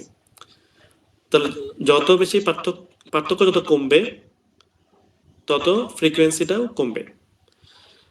এইটা ভালো করে বুঝতে হবে যে এখানে যেহেতু এগুলো অল্টারনেটিং কোয়ান্টিটি এবং এই অল্টারনেটিং কোয়ান্টিটির যেহেতু ফ্রিকোয়েন্সি বলে একটা বিষয় আছে এবং এই ফ্রিকোয়েন্সিটা যে পরিবর্তনশীল, এই কনসেপ্ট যদি ক্লিয়ার থাকে তাহলে বাকিগুলো বোঝাটা সহজ। তাহলে ফ্রিকোয়েন্সি যেহেতু পরিবর্তন হচ্ছে, আমরা জানি যে inductive reactance XL equal to 2πfL, তার মানে ইন্ডাকটিভ রিঅ্যাকট্যান্স ফ্রিকোয়েন্সির উপর নির্ভর করে। তাহলে যেহেতু এখানে ফ্রিকোয়েন্সি আমরা বলতেছি যত মোটর ঘুরতে থাকবে যত বেশি স্পিডে ঘুরবে ফ্রিকোয়েন্সি তত কমবে। তাহলে ফ্রিকোয়েন্সি যদি কমে, কিসের ফ্রিকোয়েন্সি? রোটরের কারেন্টের ফ্রিকোয়েন্সি। তাহলে রোটরের কারেন্টের ফ্রিকোয়েন্সি যদি কমে তো তাহলে সেক্ষেত্রে রোটরের যে ইন্ডাকটিভ রিঅ্যাকট্যান্স ছিল সেটা ভ্যালু কমবে, কারণ 2πfL ফ্রিকোয়েন্সি কম মানে হচ্ছে ইন্ডাকটিভ রিঅ্যাকট্যান্সের ভ্যালু কম। তাহলে আমরা বুঝতে পারলাম যে ফ্রিকোয়েন্সি যদি কমতে থাকে ইন্ডাকটিভ রিঅ্যাকট্যান্সের ভ্যালু তত কমতে থাকবে, অর্থাৎ মোটরের স্পিড যত বাড়বে ততই ফ্রিকোয়েন্সি কমবে। ফ্রিকোয়েন্সি কমা মানে হচ্ছে ইন্ডাকটিভ রিঅ্যাকট্যান্সের ভ্যালু কমা। কারণ এই ইন্ডাকটিভ রিঅ্যাকট্যান্সের ভ্যালু যেটা, এই ইন্ডাকটিভ রিঅ্যাকট্যান্সের ভ্যালু উপর নির্ভর করবে রোটরের ইম্পিডেন্স কতটুকু হবে। তাহলে আমরা রিঅ্যাকট্যান্সের কথা বলতেছি, অর্থাৎ X2 যেটা স্থির অবস্থায় বলছিলাম X2, কিন্তু রানিং অবস্থায় সেটাকে আমরা বলতেছি XR। তাহলে রানিং অবস্থায় ইন্ডাকটিভ রিঅ্যাকট্যান্স চেঞ্জ হবে। তাহলে প্রশ্ন হচ্ছে রেজিস্ট্যান্স কেন চেঞ্জ হবে না? রেজিস্ট্যান্স চেঞ্জ হবে না এই কারণে আমরা রেজিস্ট্যান্সের ইকুয়েশন জানি কি, R equal to rho L by A. এখানে কোনো ফ্রিকোয়েন্সি টার্ম নাই, অর্থাৎ রেজিস্ট্যান্স ফ্রিকোয়েন্সির উপর নির্ভর করে না। তো কাজেই রোটরের রেজিস্ট্যান্সে কোনো পরিবর্তন হবে না, তাহলে শুধুমাত্র রোটরের রিঅ্যাকট্যান্সে পরিবর্তন হবে। কারণ এই যে রোটরের রেজিস্ট্যান্স এবং রিঅ্যাকট্যান্স এই দুটো মিলেই হচ্ছে রোটরের ইম্পিডেন্স। তাহলে আমরা বলতে পারি যে রোটরের ইম্পিডেন্স চেঞ্জ হবে রানিং অবস্থায়। তাহলে এই যে বিভিন্ন প্যারামিটার পরিবর্তন বলতেছি, এখানে মূলত আমাদেরকে খেয়াল রাখতে হবে তিনটা বিষয়। একটা হচ্ছে রোটরের ইনডিউসড ইএমএফ নির্ভর করে স্পিডের পার্থক্যের উপরে। তো রোটর যখন ঘোরা শুরু করে তখন স্পিডের পার্থক্য চেঞ্জ হতে থাকে, তার মানে ইনডিউসড ইএমএফ পরিবর্তন হবে। তাহলে ইনডিউসড ইএমএফ পরিবর্তন হবে সেটা মনে রাখতে হবে একটা বিষয়। দ্বিতীয় বিষয় হচ্ছে রোটরের কারেন্টের যে ফ্রিকোয়েন্সি, সেই ফ্রিকোয়েন্সিটাও চেঞ্জ হয়, ফ্রিকোয়েন্সিটা কমতে থাকে যত স্পিড বাড়তে থাকবে। তাহলে ফ্রিকোয়েন্সি এটা বোঝার পর তারপর আমাদেরকে খেয়াল করতে হবে ফ্রিকোয়েন্সির উপর নির্ভর করে ইন্ডাকটিভ রিঅ্যাকট্যান্সের মান XL ইকুয়াল টু 2πfL ফ্রিকোয়েন্সির উপর নির্ভর করে। তো তার মানে আমরা বলতে পারি ফ্রিকোয়েন্সি যেহেতু পরিবর্তন হবে ইন্ডাকটিভ রিঅ্যাকট্যান্সও পরিবর্তন হবে। এই তিনটা পরিবর্তন আমরা যদি খেয়াল রাখি, বাকিগুলো এমনি আমরা জানি যে কারেন্টের মান নির্ভর করে ইম্পিডেন্সের উপর, ভোল্টেজের উপরে। তাহলে ভোল্টেজ যদি পরিবর্তন হয় কারেন্টের পরিবর্তন হবেই। ইম্পিডেন্সের মান নির্ভর করে রেজিস্ট্যান্স এবং রিঅ্যাকট্যান্সের উপরে। যেহেতু আমি বলছি রিঅ্যাকট্যান্স চেঞ্জ হবে, তার মানে ইম্পিডেন্স তো অবশ্যই চেঞ্জ হবে। তো এগুলো আলাদা মনে রাখার কিছু নেই, কিন্তু এই যে তিনটা বিষয় মনে রাখতে হবে। একটা হচ্ছে রোটরের ইনডিউসড ইএমএফ, রোটরের কারেন্টের ফ্রিকোয়েন্সি এবং রোটরের রিঅ্যাকট্যান্স। এই তিনটা প্যারামিটার চেঞ্জ হয়, যেটা আমাকে খেয়াল রাখতে হবে। তো এইগুলো খেয়াল রেখে আমরা ওই যে টর্কের যে ইকুয়েশনটা আগে পাইছিলাম সেই ইকুয়েশনটাকে রানিং টর্কের জন্য ডিরাইভ করছি।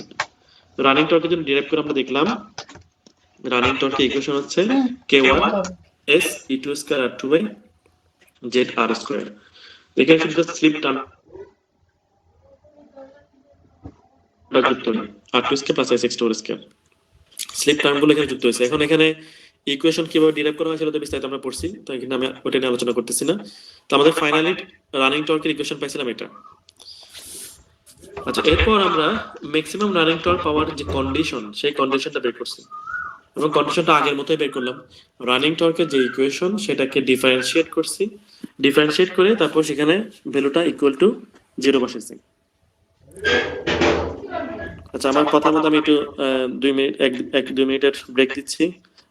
এখানে চার্জ কমে গেছে অনেক, চার্জার কানেক্ট করি, তোমরাও একটু 1-2 মিনিট রেস্ট নাও।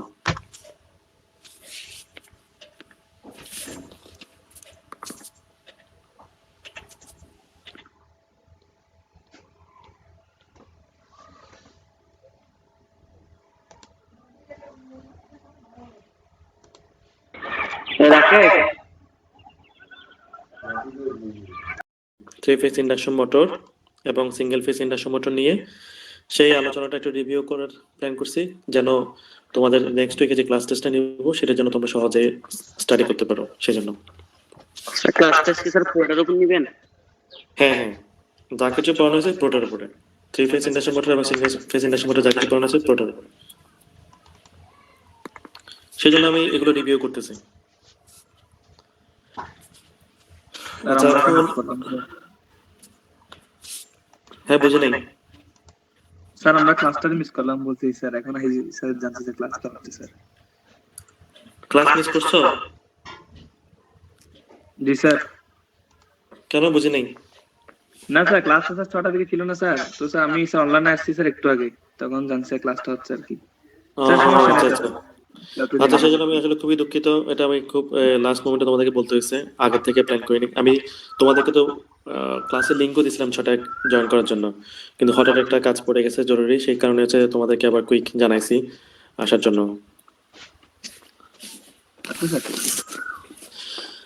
আচ্ছা, তো এখন আমরা এখানে ম্যাক্সিমাম রানিং টর্ক পাওয়ার যে কন্ডিশন, সেই রানিং টর্ক পাওয়ার কন্ডিশনটা নিয়ে আলোচনা করছিলাম। সেটা হচ্ছে রানিং টর্কের যে ইকুয়েশন আমরা পাইছি সেই ইকুয়েশনটাকে আমরা ডিফারেন্সিয়েট করছি, তারপরে ইকুয়াল টু 0 বসেছি। এখন ডিফারেন্সিয়েট কার সাপেক্ষে করলাম? সেটা হচ্ছে স্লিপের সাপেক্ষে, কারণ এখানে স্পিডের যে পার্থক্য সেটাকে আমরা স্লিপ দ্বারা প্রকাশ করতেছি। তো আমরা স্লিপের সাপেক্ষে ডিফারেন্সিয়েট করে যে ইকুয়েশনটা পাইছি সেটা হচ্ছে R2 = SX2। তার আগে আমরা দেখছিলাম R2 = X2 হলে ম্যাক্সিমাম স্টার্টিং টর্ক আমরা পাবো, আর রানিং টর্কের ক্ষেত্রে আমরা দেখছি R2 = SX2 হলে ম্যাক্সিমাম রানিং টর্ক পাবো। তো এই ইকুয়েশনটা দেখে কারো হয়তো একটু কনফিউশন আসতে পারে মনে। তো কনফিউশন দূর করার জন্য তোমাকে এই স্লিপ টার্মটাকে ভালোভাবে বুঝে চিন্তা করতে হবে, তখনই কনফিউশন গুলো দূর হয়ে যাবে। স্লিপ বলতে বারবার আমি তোমাদেরকে বলছি, সেটা হচ্ছে স্লিপ মানে হচ্ছে দুইটা যে স্পিড, একটা হচ্ছে ফ্লাক্সের স্পিড আর একটা হচ্ছে রোটরের স্পিড, এই দুইটা স্পিডের পার্থক্যটাকে বোঝানোর জন্য আমরা স্লিপ টার্মটা ইউজ করে থাকি। স্লিপের ভ্যালু যত কম হবে পার্থক্য তত কম, স্লিপের ভ্যালু যত বেশি পার্থক্য তত বেশি। তো কাজেই একটা মোটর যখন অনেক বেশি স্পিডে ঘুরবে তার মানে কি? একটা মোটর যখন অনেক বেশি স্পিডে ঘুরবে তার মানে কি স্লিপ কম হবে না বেশি হবে? কম হবে। স্লিপের ভ্যালু কম হবে, কারণ স্পিড বেশি হচ্ছে মানে সেটা হচ্ছে এই ফ্লাক্স যেদিকে ঘুরতেছে সেদিকে ঘুরতেছে, তার মানে দুইটা স্পিডের পার্থক্য কম। তাহলে একটা মোটরের স্পিড যত বেশি হবে স্লিপের ভ্যালু তত কম হবে। তাহলে আমরা বুঝতে পারতেছি এখানে এই যে রোটরের রেজিস্ট্যান্স ইকুয়াল টু যে আমরা SX2 যেটা বলতেছি, এটা তো স্লিপের উপর নির্ভরশীল। আমি তো সরাসরি এটা বলতে পারবো না যে R2 = SX2 কিভাবে করবো। এই টার্মটা বোঝাটা একটু জটিল মনে হতে পারে, কিন্তু আসলে ব্যাপারটা হচ্ছে, মনে করো স্লিপের ভ্যালু হচ্ছে 0.5, স্লিপের ভ্যালু হচ্ছে কত? 0.5। তো স্লিপের ভ্যালু যখন 0.5, এই অবস্থায় আমি x2 এর সাথে 0.5 গুণ করলে x2 এর যে ভ্যালু পাবো, R2 ভ্যালু যদি সেটা হয় তখন আমি ম্যাক্সিমাম রানিং টর্ক পাবো। আবার বলতেছি, মনে করো x2 হচ্ছে 10, R2 ভ্যালু তুমি বের করতে যাচ্ছ। এখন x2 হচ্ছে 10, এটা ফিক্সড। স্লিপের ভ্যালু যখন 0.5, তার মানে দুইটা গুণফল কত হবে? 10 × 0.5 মানে হচ্ছে 5। তার মানে রেজিস্ট্যান্সের ভ্যালু তুমি যদি 5 ওহম করো ওই স্পিডে, যখন সে অত স্পিডে ঘুরতেছে, তখন যদি রেজিস্ট্যান্সের ভ্যালুটা তুমি 5 ওহম করো তার মানে ম্যাক্সিমাম রানিং টর্ক পাবা। আর যদি স্লিপের ভ্যালু মনে করো 0.1, অর্থাৎ অনেক স্লিপের ভ্যালু অনেক কম, তার মানে মোটরটা অনেক হাই স্পিডে ঘুরতেছে। তো স্লিপের ভ্যালু যখন 0.1, তাহলে 10 × 0.1 মানে কত? 1। তাহলে রেজিস্ট্যান্সের ভ্যালু তুমি যদি 1 ওহম করো, রেজিস্ট্যান্সের ভ্যালু যদি তুমি 1 ওহম করো, তাহলে এই রিঅ্যাকট্যান্সের ভ্যালু অর্থাৎ SX2 ভ্যালু সমান হবে, তখনই তুমি ম্যাক্সিমাম রানিং টর্ক পাবা। তাহলে আমরা কি বুঝলাম এখান থেকে? একটা মোটর যখন অনেক বেশি স্পিডে ঘুরে তখন রেজিস্ট্যান্সের ভ্যালু কম হলে আমি রানিং টর্কটা বেশি পাচ্ছি, আর যখন সে কম স্পিডে ঘুরতেছে তখন রেজিস্ট্যান্সিবিলিটি আর একটু বাড়ালে তখন আমি ম্যাক্সিমাম রানিং টর্কটা পাবো, অর্থাৎ রানিং টর্কটা বেশি পাবো। তাহলে এই ইকুয়েশনটা আমাকে সেই ইন্ডিকেশনটা দিচ্ছে। তার আগে আমরা দেখছিলাম simply R2 equal to X2 কোনোভাবে করতে পারলেই ম্যাক্সিমাম স্টার্টিং টর্ক পাবো, কারণ হচ্ছে রেজিস্ট্যান্স চেঞ্জ হয় না, বাট রানিং অবস্থায় তো রেজিস্ট্যান্স চেঞ্জ হয়, সেজন্য আমাকে এটাকে স্লিপের সাপেক্ষে প্রকাশ করতে হয়েছে। কারণ এই ইকুয়েশন থেকে আমি আরেকটা ইকুয়েশন পাচ্ছি, সেটাও না বুঝলে আরেকটা কনফিউশন ক্রিয়েট করে, যদি বুঝলে ব্যাপারটা সহজ। এই যে R2 ইকুয়াল টু SX2, সেখান থেকে আমি লিখতে পারি S equal to R2 by X2, এটা লিখতে কোনো সমস্যা নেই। তাহলে এখন এই যে ইকুয়েশন, এই ইকুয়েশন তো ম্যাক্সিমাম টর্কের ইকুয়েশন, তাই না? ম্যাক্সিমাম রানিং টর্কের ইকুয়েশন, এই ইকুয়েশনটা হচ্ছে ম্যাক্সিমাম রানিং টর্কের ইকুয়েশন। তাহলে আমরা এখান থেকে কি বলতে পারি? স্লিপের সেই ভ্যালু, স্লিপের সেই ভ্যালু মানে কি? প্রত্যেকটা স্লিপের ভ্যালুর সাথে একটা করসপন্ডিং স্পিড আছে, তাই না? মানে স্পিডের উপরই তো নির্ভর করতে স্লিপের ভ্যালু কত হবে। তার মানে স্লিপ মানে হচ্ছে স্পিড, আমরা বলতে পারি।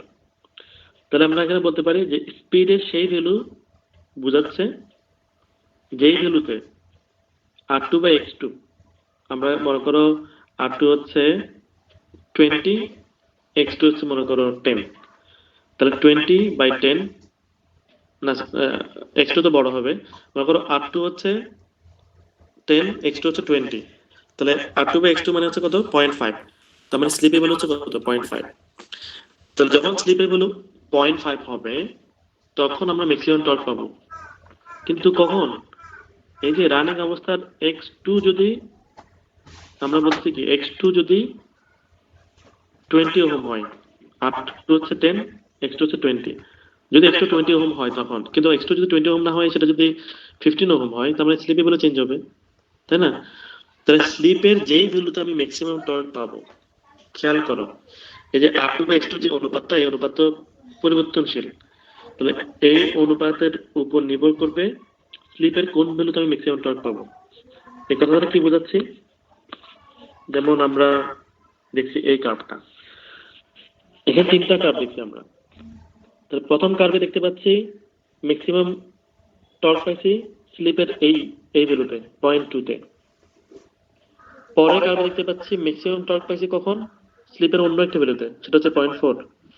পরের কার্ভে দেখতে পাচ্ছি ম্যাক্সিমাম টর্ক পাইছি স্লিপের অন্য একটা ভ্যালুতে, সেটা হচ্ছে 0.6। তো আমরা বলছি স্লিপের কোন ভ্যালুতে ম্যাক্সিমাম টর্ক পাবো সেটা যদি আমি জানতে চাই, তাহলে আমি R2 এবং X2 অনুপাত বের করলেই জেনে যাব।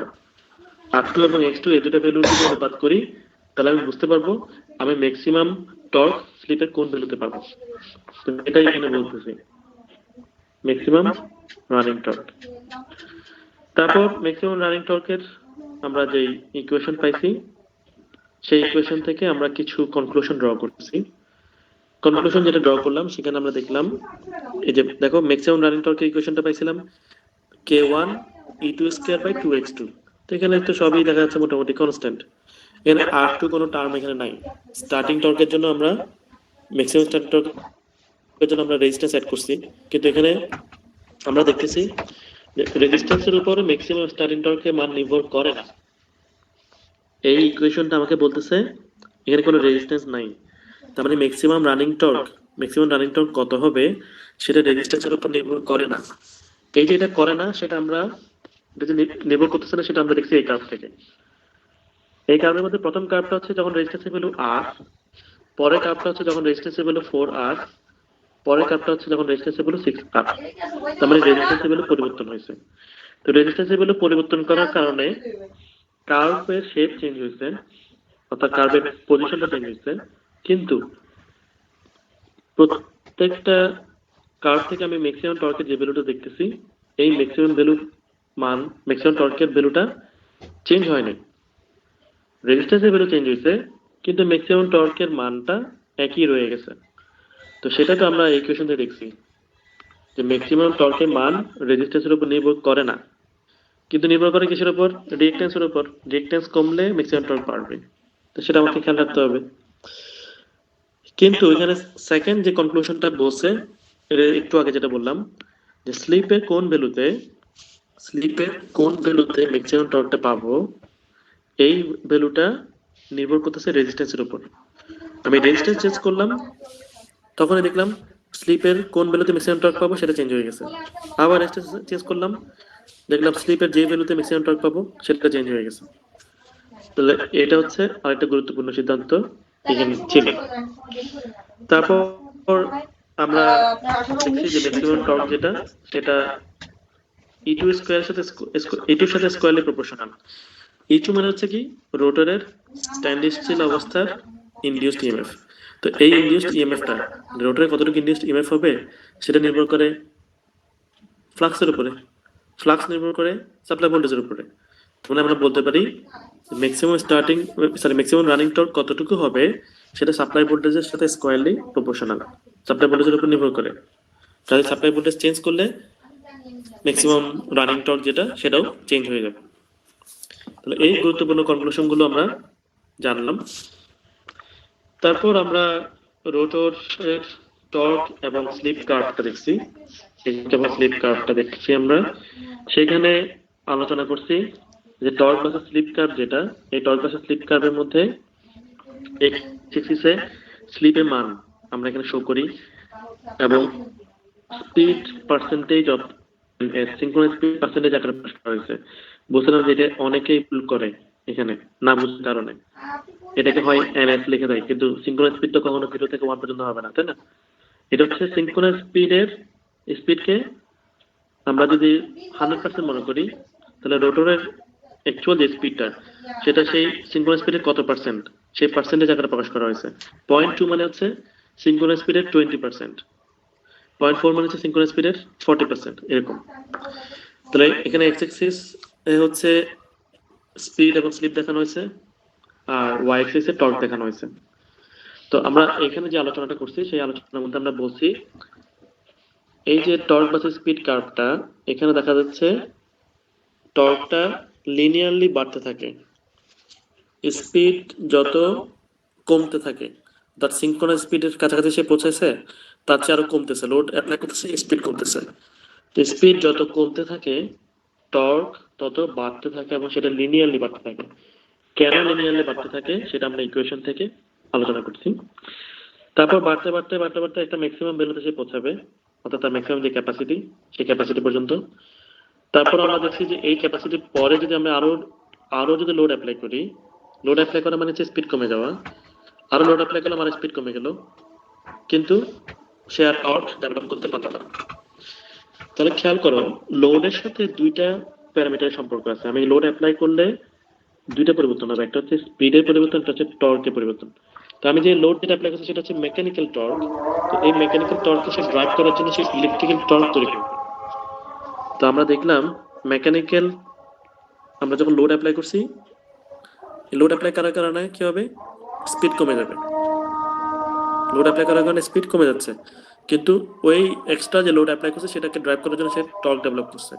তো যত লোড অ্যাপ্লাই করতেছি তত টর্ক ডেভেলপ করতেছে, টর্ক বাড়তেছে বাড়তে বাড়তে সে একটা ম্যাক্সিমাম পর্যন্ত পৌঁছাবে। এটা হচ্ছে তার ম্যাক্সিমাম ক্যাপাসিটি, এর চেয়ে বেশি টর্ক সে ডেভেলপ করতে পারবে না।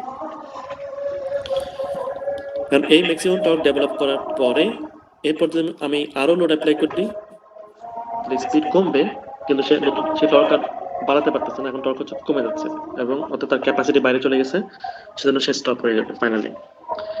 তো এই কার্ভের মধ্যে আমরা বলছি যেখানে কালার করা যে জোনটা দেওয়া আছে প্রথম কার্ভটার জন্য, এই কালার করা জোনটা হচ্ছে তার অপারেটিং জোন আমরা বলতে পারি। অর্থাৎ একটা ইন্ডাকশন মোটরকে আমরা যখন রান করব তখন এখানে মাঝামাঝি কোনো একটা পয়েন্টে রান করব, যেন আমি যদি আরো লোড বাড়াতে হয় আরো লোড বাড়তে পারে, কিন্তু একটা সেফটি মার্জিন রাখা হচ্ছে। অর্থাৎ লোড বাড়বে, টর্ক বাড়বে, কিন্তু মোটরটা স্টপ হয়ে যাবে না, অর্থাৎ তার ম্যাক্সিমাম ক্যাপাসিটিতে পৌঁছাবে না। তো সাধারণত ম্যানুফ্যাকচারার যখন বলে দেয় ফুল লোড টর্ক যখন বলে দেয়, এখানে মাঝে মাঝে কোনো একটা ভ্যালু সাধারণত বলে দেয় যে এতটুকু তুমি অপারেট করবে। তো কোনো কারণে যদি এর চেয়ে অনেক বেশি কারেন্ট ফ্লো করেও তারপরেও একটা ভালো একটা সেফটি মার্জিন এখানে থাকতেছে, অর্থাৎ মনে করো সেটা বেশি কারেন্ট ফ্লো করার কারণে বা বেশি লোড অ্যাপ্লাই করার কারণে টর্কটা বাড়লো কিন্তু ম্যাক্সিমাম টর্কে পৌঁছায় নেই, তার মানে মোটরটা স্টেবল থাকবে, সমস্যা নেই। তো এই যে অপারেটিং যে জোনটা সেটাকে আমরা বলতেছি প্রথম যে কার্ভ, সেই কার্ভের জন্য একটা সেফ জোন তার জন্য, এই জোনে অপারেট করালে মোটরকে সমস্যা নেই। কিন্তু আমি যদি আরো লোড বাড়াই তাহলে একটা পর্যায়ে সে চলে যাবে রেড জোনে, অর্থাৎ ম্যাক্সিমাম টর্ক লাইনে পৌঁছে যাবে। তারপর যদি আরো লোড অ্যাপ্লাই করি তখন সেটা ব্রেকডাউন হয়ে যাবে। তো এই যে ম্যাক্সিমাম টর্ক যেটা, সেটাকে আমরা বিভিন্ন নামে নামকরণ করছি, যেমন ব্রেকডাউন টর্ক বলছি ম্যাক্সিমাম টর্কে, তারপর হচ্ছে পুল আউট টর্ক বলছি। তো বিভিন্ন নামে নামকরণ করা যেতে পারে। তো আমরা এখানে ইকুয়েশন দিয়ে আলোচনা করছি কি কেন শুরুর দিকে এই যে কার্ভটা স্ট্রেট লাইনের মতো হচ্ছে, পরবর্তীতে কেন সেটা ডিক্রিজিং হচ্ছে, স্লিপ যত বাড়তেছে অর্থাৎ স্পিডে পার্থক্য যত বাড়তেছে টর্ক তত কমতেছে, কেন হচ্ছে সেগুলো আমরা এখানে আলোচনা করছিলাম। তারপর আমরা আলোচনা করছি যে টর্ক এবং স্পিডের উপরে সাপ্লাই ভোল্টেজের প্রভাবটা কি টর্ক এবং স্পিডের উপরে। তো আমরা তো এর আগে দেখছি যে সাপ্লাই ভোল্টেজের উপর টর্কের নির্ভরশীলতা আছে। সাপ্লাই ভোল্টেজ অল্প পরিবর্তন হলে টর্কের বেশ ভালো পরিবর্তন হয়। তো সেটা এখানে আবার একইভাবে দেখানো হয়েছে, সাপ্লাই ভোল্টেজের পরিবর্তন হলে টর্কের বেশ ভালো পরিবর্তন হয়। তারপরের টপিকে আমরা আলোচনা করছি যেহেতু সাপ্লাই ভোল্টেজটা একটা এসি সাপ্লাই ভোল্টেজ, তো এটা একটা ফ্রিকোয়েন্সি আছে এবং আমরা বারবার বলছি যে সাপ্লাই ভোল্টেজের ফ্রিকোয়েন্সি হচ্ছে 50 হার্জ এবং সেটা কনস্ট্যান্ট রাখা হয়। অল্প একটু যে ভেরি করে সেটা বলতে হবে না, এটা তো স্বাভাবিক আমাদের যে লোডের ভেরিয়েশন সেটার অংশ, কিন্তু আমরা এটা সবসময় কনস্ট্যান্ট রাখা হয়, কাজে আমরা বলবো সাপ্লাই ভোল্ট ফ্রিকোয়েন্সি হচ্ছে কনস্ট্যান্ট। তো তারপরও আমাদের আলোচনাটা কেন আসছে যে ফ্রিকোয়েন্সির সাথে টর্ক এবং স্পিডের রিলেশন কি, আলোচনাটা আসছে এই জন্য যে স্বাভাবিক অবস্থায় ফ্রিকোয়েন্সি চেঞ্জ হয় না, কিন্তু যদি কোনো একটা ফল্ট হয়, মেজর কোনো ফল্ট হয়, তো সেই ফল্টের কারণে ফ্রিকোয়েন্সি চেঞ্জ হয়ে যাবে। ফ্রিকোয়েন্সি যদি চেঞ্জ হয় তাহলে মোটরের অপারেশনে কি চেঞ্জ হবে সেটাই আমরা বোঝার জন্য এই আলোচনাটা করছি। এবং আমরা বলছি যে যখন কোনো একটা আইসোলেটেড সিস্টেম, মনে করো একটা ক্লিনিকের তাদের নিজস্ব জেনারেটিং ইউনিট আছে, তো সেই জেনারেটরের আউটপুট ভোল্টেজের ফ্রিকোয়েন্সি চেঞ্জ হতে পারে কোনো ফল্টের কারণে। অথবা একটা শিপের মধ্যে যেখানে গ্রিড থেকে কোনো পাওয়ার যাচ্ছে না, সেই শিপের মধ্যে যখন একটা জেনারেটরকে রান করানো হবে, তাহলে জেনারেটরটা যে আউটপুট ভোল্টেজ আমরা পাবো সেই আউটপুট ভোল্টেজটা চেঞ্জ হতে পারে, আউটপুট ভোল্টেজের ফ্রিকোয়েন্সিটা চেঞ্জ হতে পারে। তো ফ্রিকোয়েন্সি আমরা যখন জেনারেটর নিয়ে পড়বো তখন আমরা দেখবো যে ফ্রিকোয়েন্সি তো নির্ভর করবে কত স্পিডে ঘুরতেছে তার উপরে। তো যদি আমরা জেনারেটর রোটর ঘোরানোর জন্য যে মেকানিজমটা রাখছি, মনে করো একটা টারবাইনের সাথে কানেক্ট করে রাখলাম, সেটা যদি কোনো কারণে স্পিড পরিবর্তন হয় তাহলে আউটপুট ভোল্টেজের ফ্রিকোয়েন্সি পরিবর্তন হবে। তো এইসব এক্সেপশনাল যে কেসগুলো, এই কেসগুলোর ক্ষেত্রে ইন্ডাকশন মোটরের অপারেশনে কি পরিবর্তন হবে সেটা জানার জন্যই হচ্ছে আমাদের এই আলোচনাটা ছিল। এবং আমরা এখান থেকে জানলাম যে ফ্রিকোয়েন্সি যদি পরিবর্তন হয় তাহলে স্পিডের পরিবর্তন হবে, কারণ আমরা জানি যে ফ্লাক্স যে কনস্ট্যান্ট স্পিডে ঘুরতেছে সেই কনস্ট্যান্ট স্পিডের মান ns equal to 120 into f divided by p। তো আমরা ফ্রিকোয়েন্সিকে সবসময় কনস্ট্যান্ট বলতেছি, সেজন্য স্পিডটাকে কনস্ট্যান্ট বলতেছি, সিনক্রোনাস স্পিডকে। কিন্তু ফ্রিকোয়েন্সি যদি পরিবর্তন হয় তাহলে সিনক্রোনাস স্পিডের মানও পরিবর্তন হবে। আর সিনক্রোনাস স্পিডের মান যদি পরিবর্তন হয়, ফ্লাক্সের সিনক্রোনাস স্পিডের মান যদি পরিবর্তন হয়, রোটরের স্পিডে পরিবর্তন হবে। একইভাবে আরেকটা বিষয় আমরা এখানে বলছি, যেটা প্র্যাকটিক্যাল একটা বিষয়, যে আমাদের দেশে সাপ্লাই ভোল্টেজের ফ্রিকোয়েন্সি 50 হার্জ, কিন্তু ইউএস এর সাপ্লাই ভোল্টেজের ফ্রিকোয়েন্সি 60 হার্জ। তো আমাদের দেশে তৈরি করা একটা অ্যাপ্লায়েন্স যদি আমি ইউএস তে নিয়ে চালাতে চাই তখন দেখা যাবে তার পারফরম্যান্স চেঞ্জ হবে। একইভাবে ইউএস তে তৈরি একটা অ্যাপ্লায়েন্স যদি আমি আমাদের দেশে চালাতে চাই তখনও তার পারফরম্যান্স পরিবর্তন হওয়ার কথা। কিন্তু এখন বর্তমানে যে ডিজাইনগুলো করা হয় সাধারণত সেগুলোকে এরকম অ্যাডজাস্ট করে করা হয় যেন সে ফ্রিকোয়েন্সি রেঞ্জ অর্থাৎ 50 হার্জ থেকে 60 হার্জ যেটা হোক না কেন সে ঠিকভাবে যেন অপারেট করতে পারে।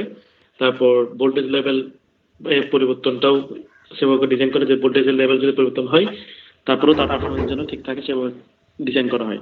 বাট নর্মালি যদি আমরা চিন্তা করি যে ওইরকম কোনো এক্সট্রা কন্ট্রোল মেকানিজম দেওয়া হয়নি, সিম্পলি একটা 50 হার্জের জন্য ডিজাইন করা অ্যাপ্লায়েন্সকে আমি যদি 60 হার্জের সিস্টেমে নিয়ে রান করি তখন তার পারফরমেন্স অবশ্যই পরিবর্তন হবে।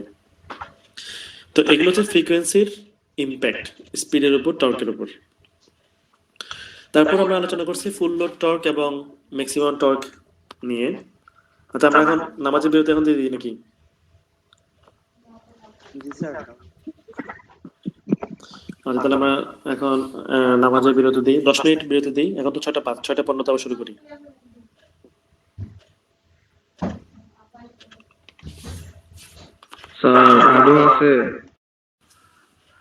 আমরা আলোচনা করতেছিলাম যে ফুল লোড টর্ক এবং ম্যাক্সিমাম টর্ক এগুলোর মধ্যে যে রিলেশনটা আমরা দেখছি, তো রিলেশনটা কিভাবে ডিরাইভ করা হয়েছে সেটা নিয়ে আলোচনা বিস্তারিত করবো না, কিন্তু ফুল লোড টর্ক বলতে কি বোঝায় এবং ম্যাক্সিমাম টর্ক বলতে কি বোঝায় আশা করি তোমরা বুঝতে পারছো। তো আমরা এই কার্ভ থেকে দেখছি একটু আগে যে ম্যাক্সিমাম টর্ক মানে হচ্ছে যে একটা মোটরের ম্যাক্সিমাম যে ক্যাপাবিলিটি টর্ক ডেভেলপ করার, সেটা হচ্ছে ম্যাক্সিমাম টর্ক। আর ফুল লোড টর্ক হচ্ছে ম্যানুফ্যাকচারার আমাকে যে টর্কে রান করতে বলে দিচ্ছে সেটা হচ্ছে ফুল লোড টর্ক। ম্যানুফ্যাকচারার যেটা বলে দিবে সেটা হচ্ছে ফুল লোড টর্ক। তো সেটা সাধারণত এখানে কন্ট্যাক্ট ভ্যালু হবে। তাই ফুল লোড টর্ক এবং ম্যাক্সিমাম টর্কের মধ্যে আমরা একটা রিলেশন দেখছি। তারপর স্টার্টিং টর্ক এবং ম্যাক্সিমাম টর্কের মধ্যে রিলেশনটা আমরা ডিরাইভ করছি। এরপর আলোচনা করছিলাম পাওয়ার স্টেজ নিয়ে। আর পাওয়ার স্টেজের আগে এই যে টর্ক ভার্সেস স্পিড কার্ভ, এই স্পিড কার্ভটা আমরা দেখছি। তো এটা তো একটু আগে যে কার্ভটা দেখছি সেটার মতোই। ফুল লোড টর্ক বলতে আমরা বলছিলাম যে একটু তোমাদেরকে বলতেছিলাম ম্যানুফ্যাকচারার যে টর্কটা বলে দিবে, যে টর্ক অপারেট করতে বলবে সেটা হচ্ছে ফুল লোড টর্ক। সেটার ভ্যালুকে যদি আমি টি দ্বারা প্রকাশ করি তাহলে আমাদের স্টার্টিং টর্ক হবে হচ্ছে তার 1.5 গুণ, আর ম্যাক্সিমাম টর্ক হবে তার 2.5 গুণ। সাধারণত এটা ফিক্সড কোনো ভ্যালু না, বাট সাধারণত এই টাইপের হয় আর কি। যখন একটা মোটর ডিজাইন করা হয় তখন ওই যে ফুল লোড টর্কের 2.5 গুণ হচ্ছে ম্যাক্সিমাম টর্ক হয়, আর ফুল লোড টর্কের 1.5 গুণ সাধারণত হয় হচ্ছে স্টার্টিং টর্কটা।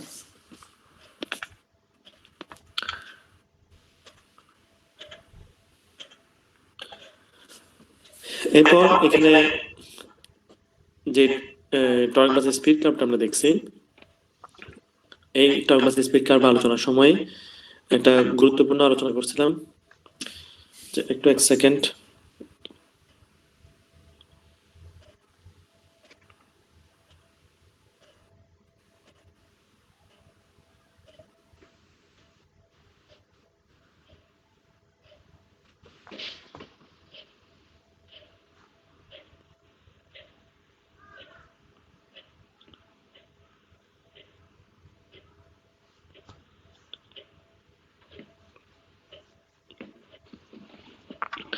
আচ্ছা, এই টর্ক ভার্সেস স্পিড কার্ভটা আলোচনার সময় আমরা বলছি একটা গুরুত্বপূর্ণ বিষয় এখানে, সেটা হচ্ছে একটা ইন্ডাকশন মোটর।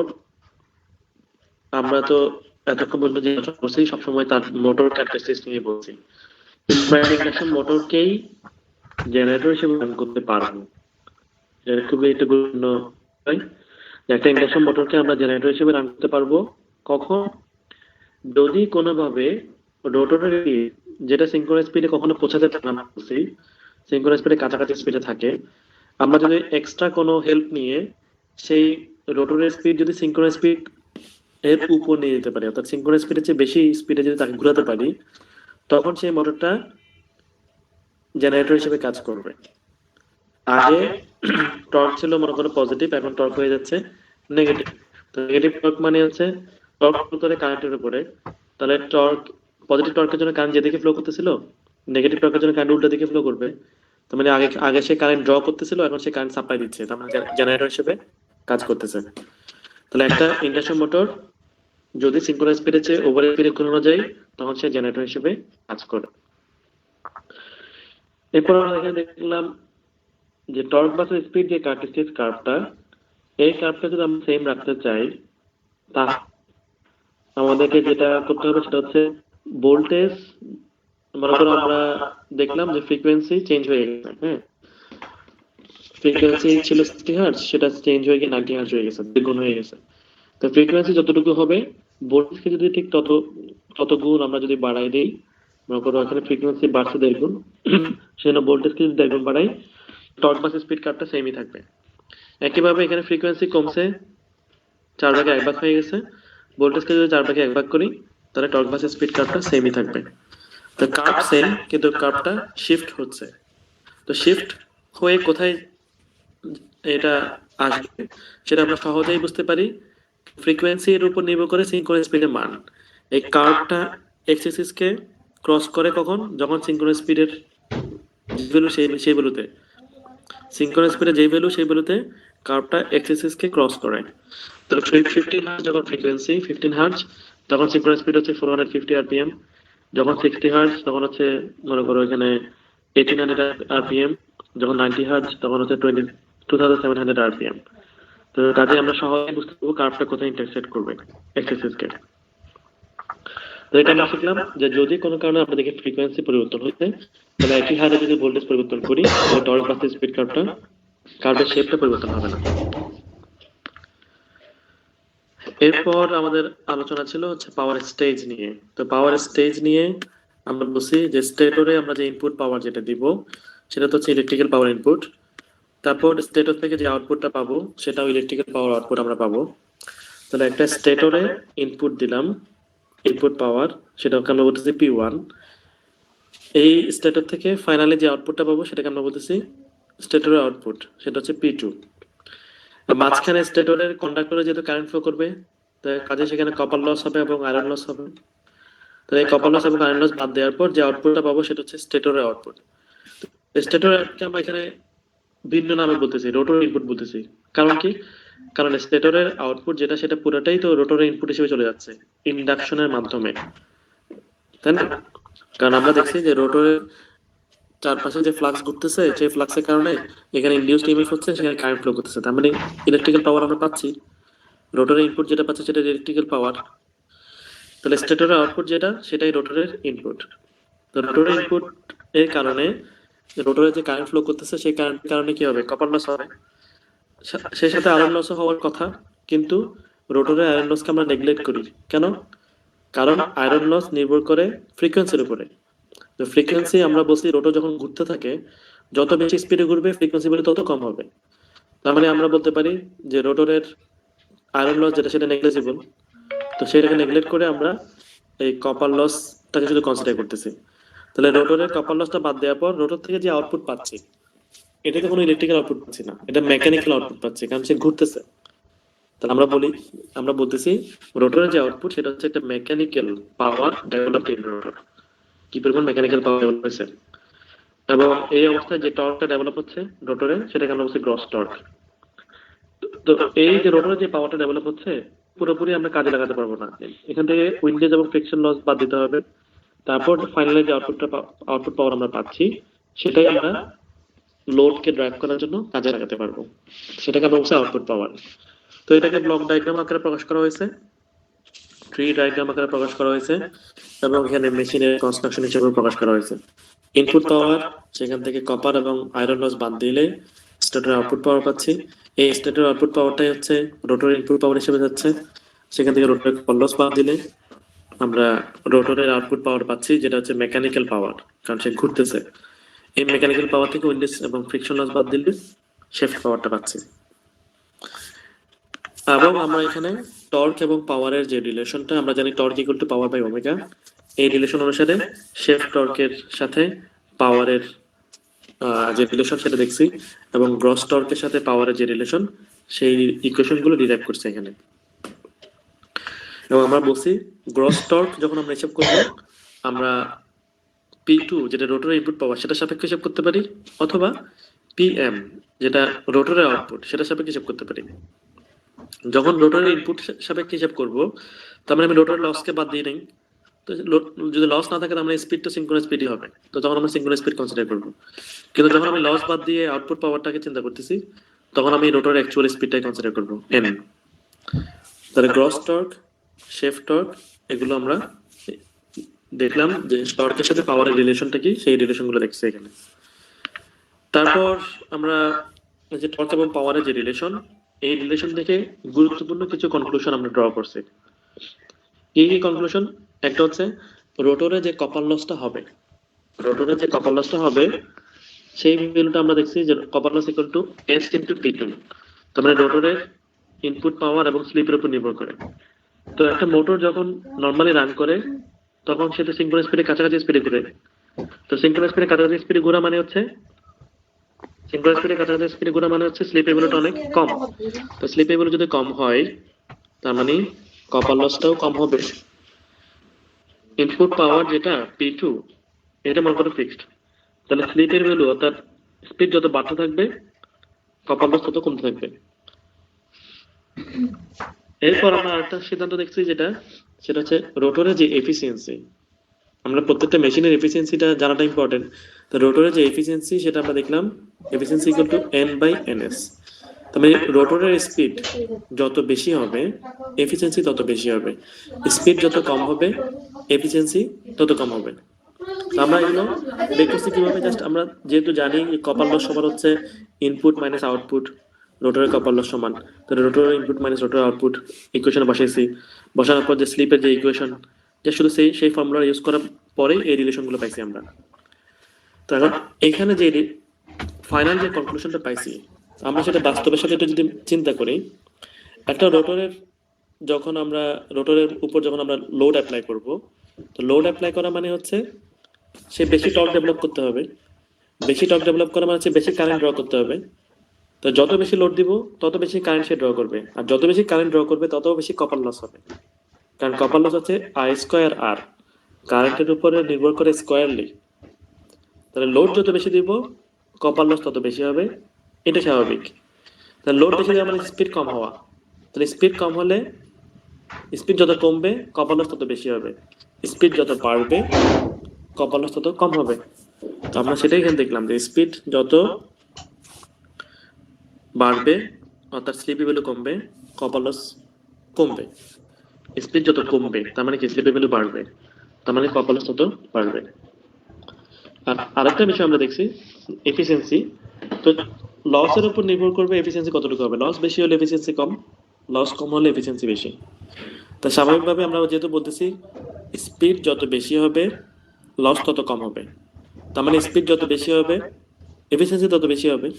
তো সেটাই আমরা এখানে দেখলাম, স্পিড যত বেশি হবে এফিসিয়েন্সি তত বেশি হবে।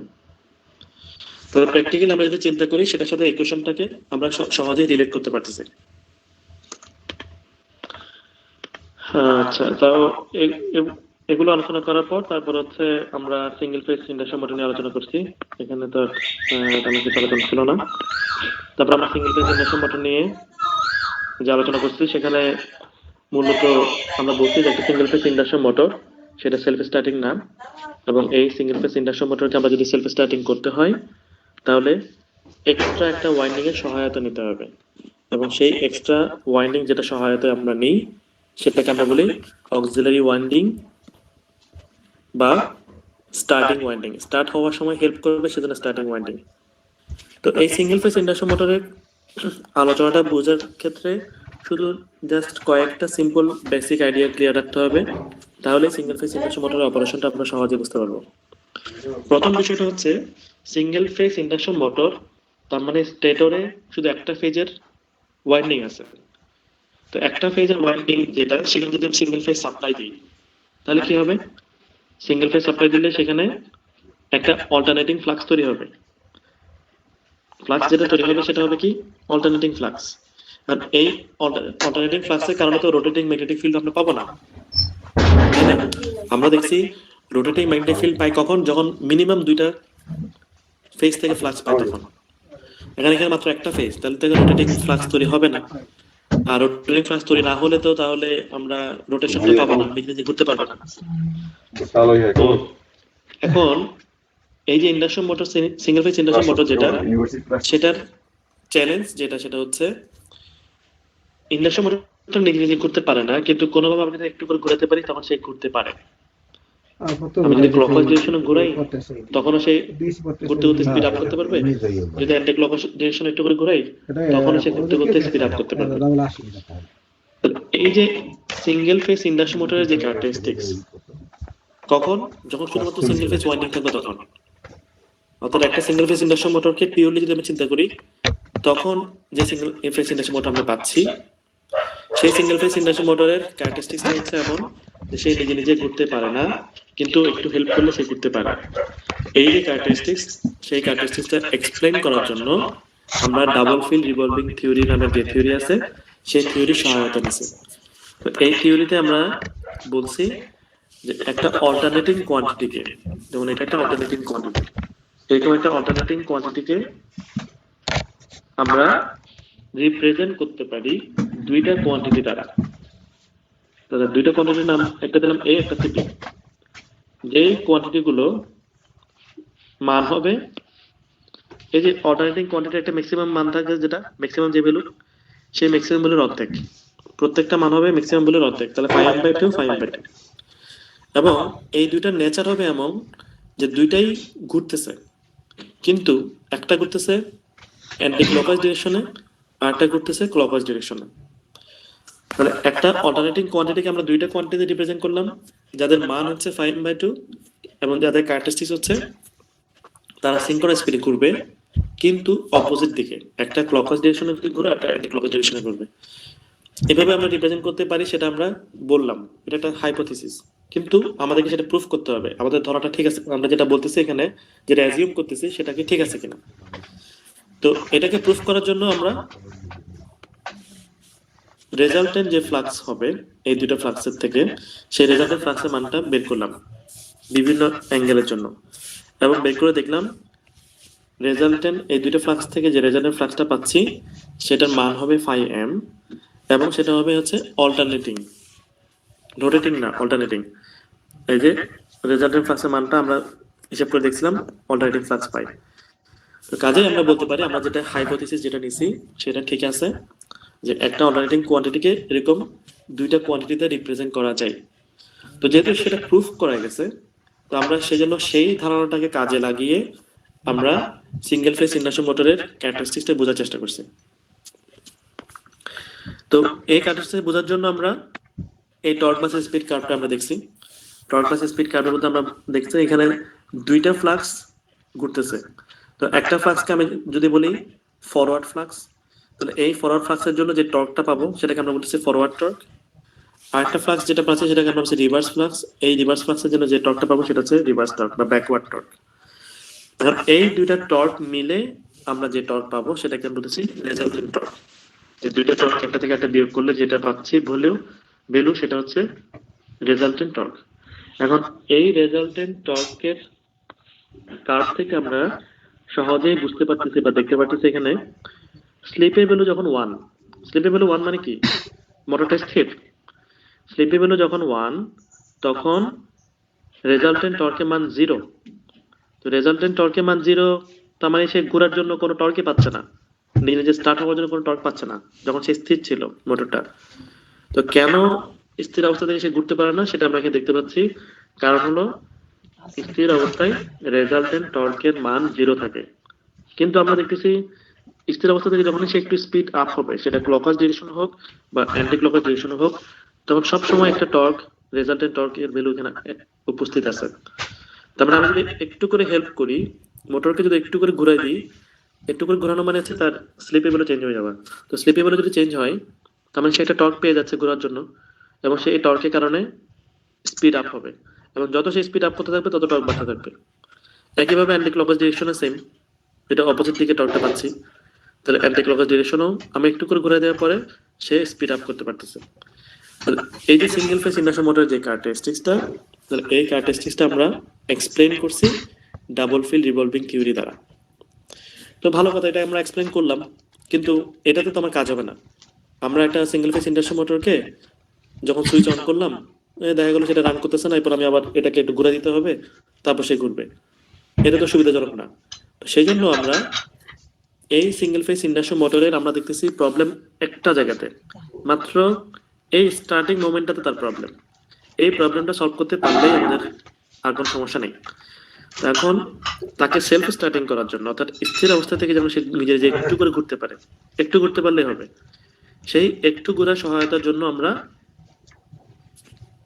আমরা সাহায্য নিছি ওই যে আগের চ্যাপ্টারে যেটা পড়ছি, টু ফেজ সাপ্লাইয়ের জন্য রোটেটিং ফিল্ড হয়, সেই কনসেপ্টের আমরা হেল্প নিছি।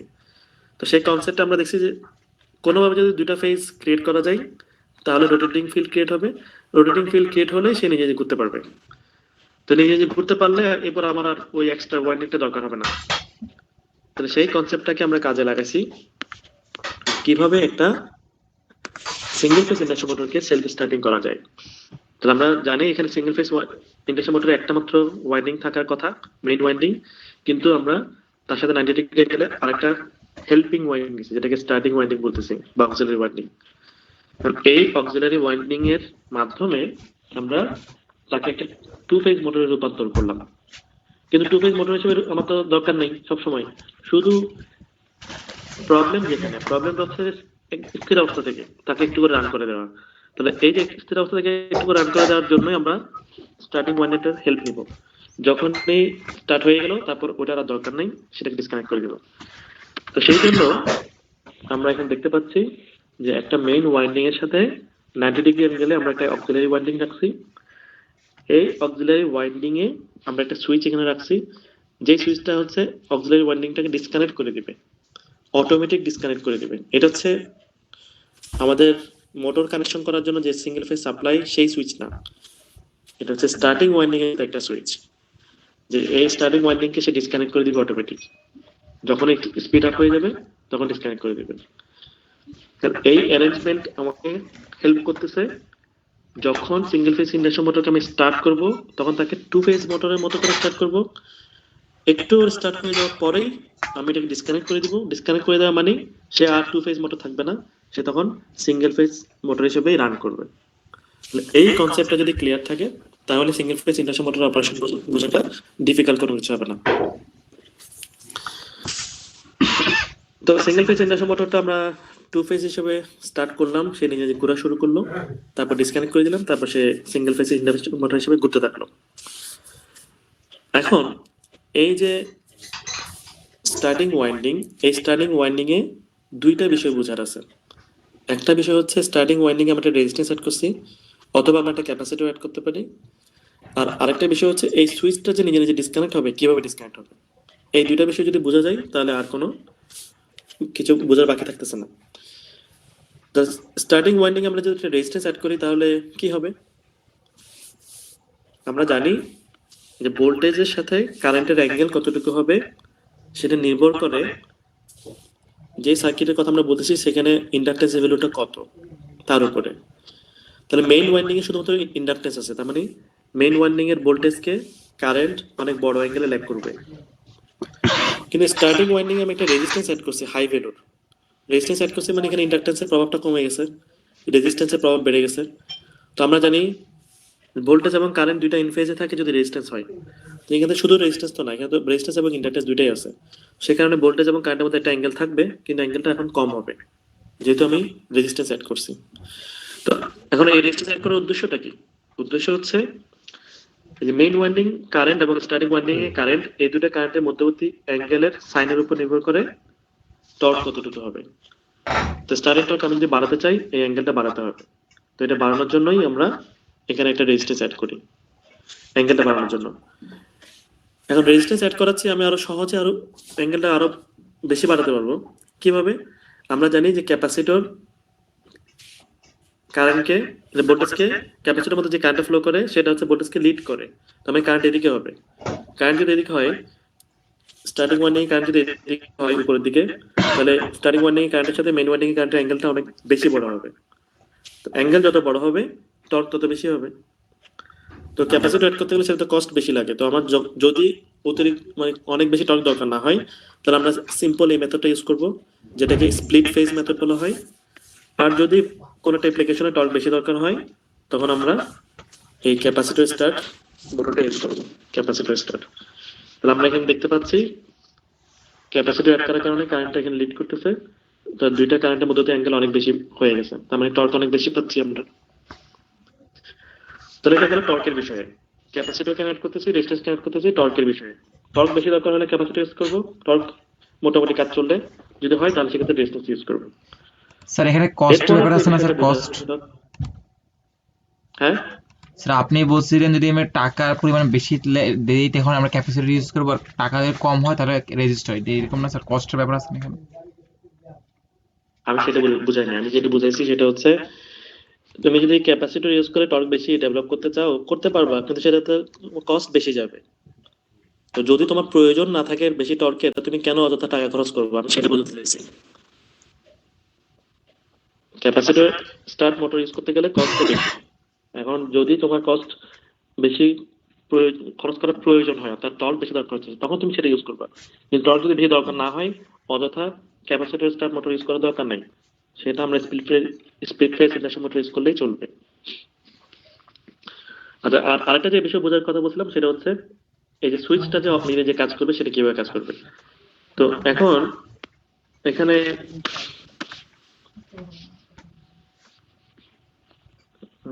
রিলেট কথা এই যে এখানে আমরা এখানে দেখলাম এই যে সুইচ যেটা বলতেছি সেটা হচ্ছে একটা রিলে কন্ট্যাক্টের মতো থাকে। তাহলে সাপ্লাই ভোল্টেজের সাথে এই মেইন ওয়াইন্ডিং এবং স্টার্টিং ওয়াইন্ডিং দুইটা হচ্ছে প্যারালালি কানেক্টেড। তো মেইন ওয়াইন্ডিং এ কারেন্ট ফ্লো করবে। তো আমরা জানি একটা ইন্ডাকশন মোটর যখন স্টার্ট হয় তখন সে অনেক হাই কারেন্ট ড্র করে। তো হাই কারেন্ট যখন ড্র করবে তার মানে এই যে রিলে কয়েলটা দিয়েই তো কারেন্টটা আসবে। তাহলে রিলে কয়েলটার মধ্যে অনেক বেশি কারেন্ট ফ্লো করবে। তো তো রিলে কয়েলটা বেশি কারেন্ট ফ্লো করলে সেটা ম্যাগনেটাইজ হয় বেশি। তো ম্যাগনেটাইজ যদি হয় তাহলে সেই কন্ট্যাক্টটাকে এখানে ক্লোজ করে দেবে। তো কন্ট্যাক্টটা ক্লোজ করে দেওয়া মানে হচ্ছে তখন মেইন ওয়াইন্ডিং এ যেমন কারেন্ট যাচ্ছে স্টার্টিং ওয়াইন্ডিং এও কারেন্ট যাবে। তার মানে সে শুরুর সময় দুটো ওয়াইন্ডিং কে মিলেই টু ফেজ মোটর হিসেবে সে রান করলো। তো যখন স্পিড আপ হয়, যত স্পিড বাড়তে থাকে তত টর্ক কমতে থাকে, টর্কের রিকোয়ারমেন্টটা কমতে থাকে। তো টর্কের রিকোয়ারমেন্ট যদি কমে তার মানে কারেন্টের রিকোয়ারমেন্ট কমবে, তার মানে সে কম কারেন্ট ড্র করবে। তো কম কারেন্ট যদি ড্র করে তাহলে ম্যাগনেটাইজ কম হবে, আর ম্যাগনেটাইজ যদি কম হয় তার মানে সুইচের কন্ট্যাক্টটা সে যে এখানে অ্যাট্রাক্ট করে রাখছিল সেটাকে আর অ্যাট্রাক্ট করে রাখতে পারবে না, সেটা ডিসকানেক্ট হয়ে যাবে। তার মানে সুইচটা ওপেন হয়ে যাবে। সুইচটা ওপেন হয়ে গেলে স্টার্টিং ওয়াইন্ডিং এ আর কারেন্ট ফ্লো করবে না। তাহলে যত স্পিড আপ হবে তত কারেন্টের ভ্যালুটা কমতে থাকবে। তো কমতে কমতে একটা পর্যায়ে গিয়ে সেটা ডিসকানেক্ট হয়ে যাবে। ডিসকানেক্ট হয়ে গিয়ে তখন শুধুমাত্র মেইন ওয়াইন্ডিং এই কারেন্ট ফ্লো করবে, স্টার্টিং ওয়াইন্ডিং এ আর কারেন্ট ফ্লো করবে না। তো এইভাবে একটা ইন্ডাকশন মোটরের সুইচটা নিজে নিজে অপারেট করে স্টার্ট হওয়ার সময়, আবার যখন স্টার্ট হয়ে যায় তখন নিজে নিজেই স্টার্টিং ওয়াইন্ডিং কে ডিসকানেক্ট করে দেয়। তো এই হচ্ছে আমাদের একটা সিঙ্গেল ফেজ ইন্ডাকশন মোটরের সাথে থ্রি ফেজ ইন্ডাকশন মোটরের পার্থক্য করে যদি আমরা চিন্তা করি। তো এভাবে আমরা ক্যারেক্টারিস্টিক্সটা বুঝতে পারি একটা সিঙ্গেল ফেজ ইন্ডাকশন মোটরের ক্যারেক্টারিস্টিক্সটা, যে কিভাবে তাকে সেলফ স্টার্টিং মোটর হিসেবে আমরা কনভার্ট করতেছি। কিন্তু এই যে কনভার্ট যেটা করতেছি সেটা মাত্র শুধুমাত্র স্থির অবস্থা থেকে স্পিড আপ হওয়ার জন্য। যখন সে স্পিড পেয়ে যাবে তখনই আমরা স্টার্টিং ওয়াইন্ডিংটাকে ডিসকানেক্ট করে দেবো। তারপর সে শুধুমাত্র মেইন ওয়াইন্ডিং এর সাহায্যে চলতে থাকবে, অর্থাৎ সিঙ্গেল ফেজ ইন্ডাকশন মোটর হিসেবে চলতে থাকবে। তো এই পর্যন্ত কারো কি কোনো প্রশ্ন আছে?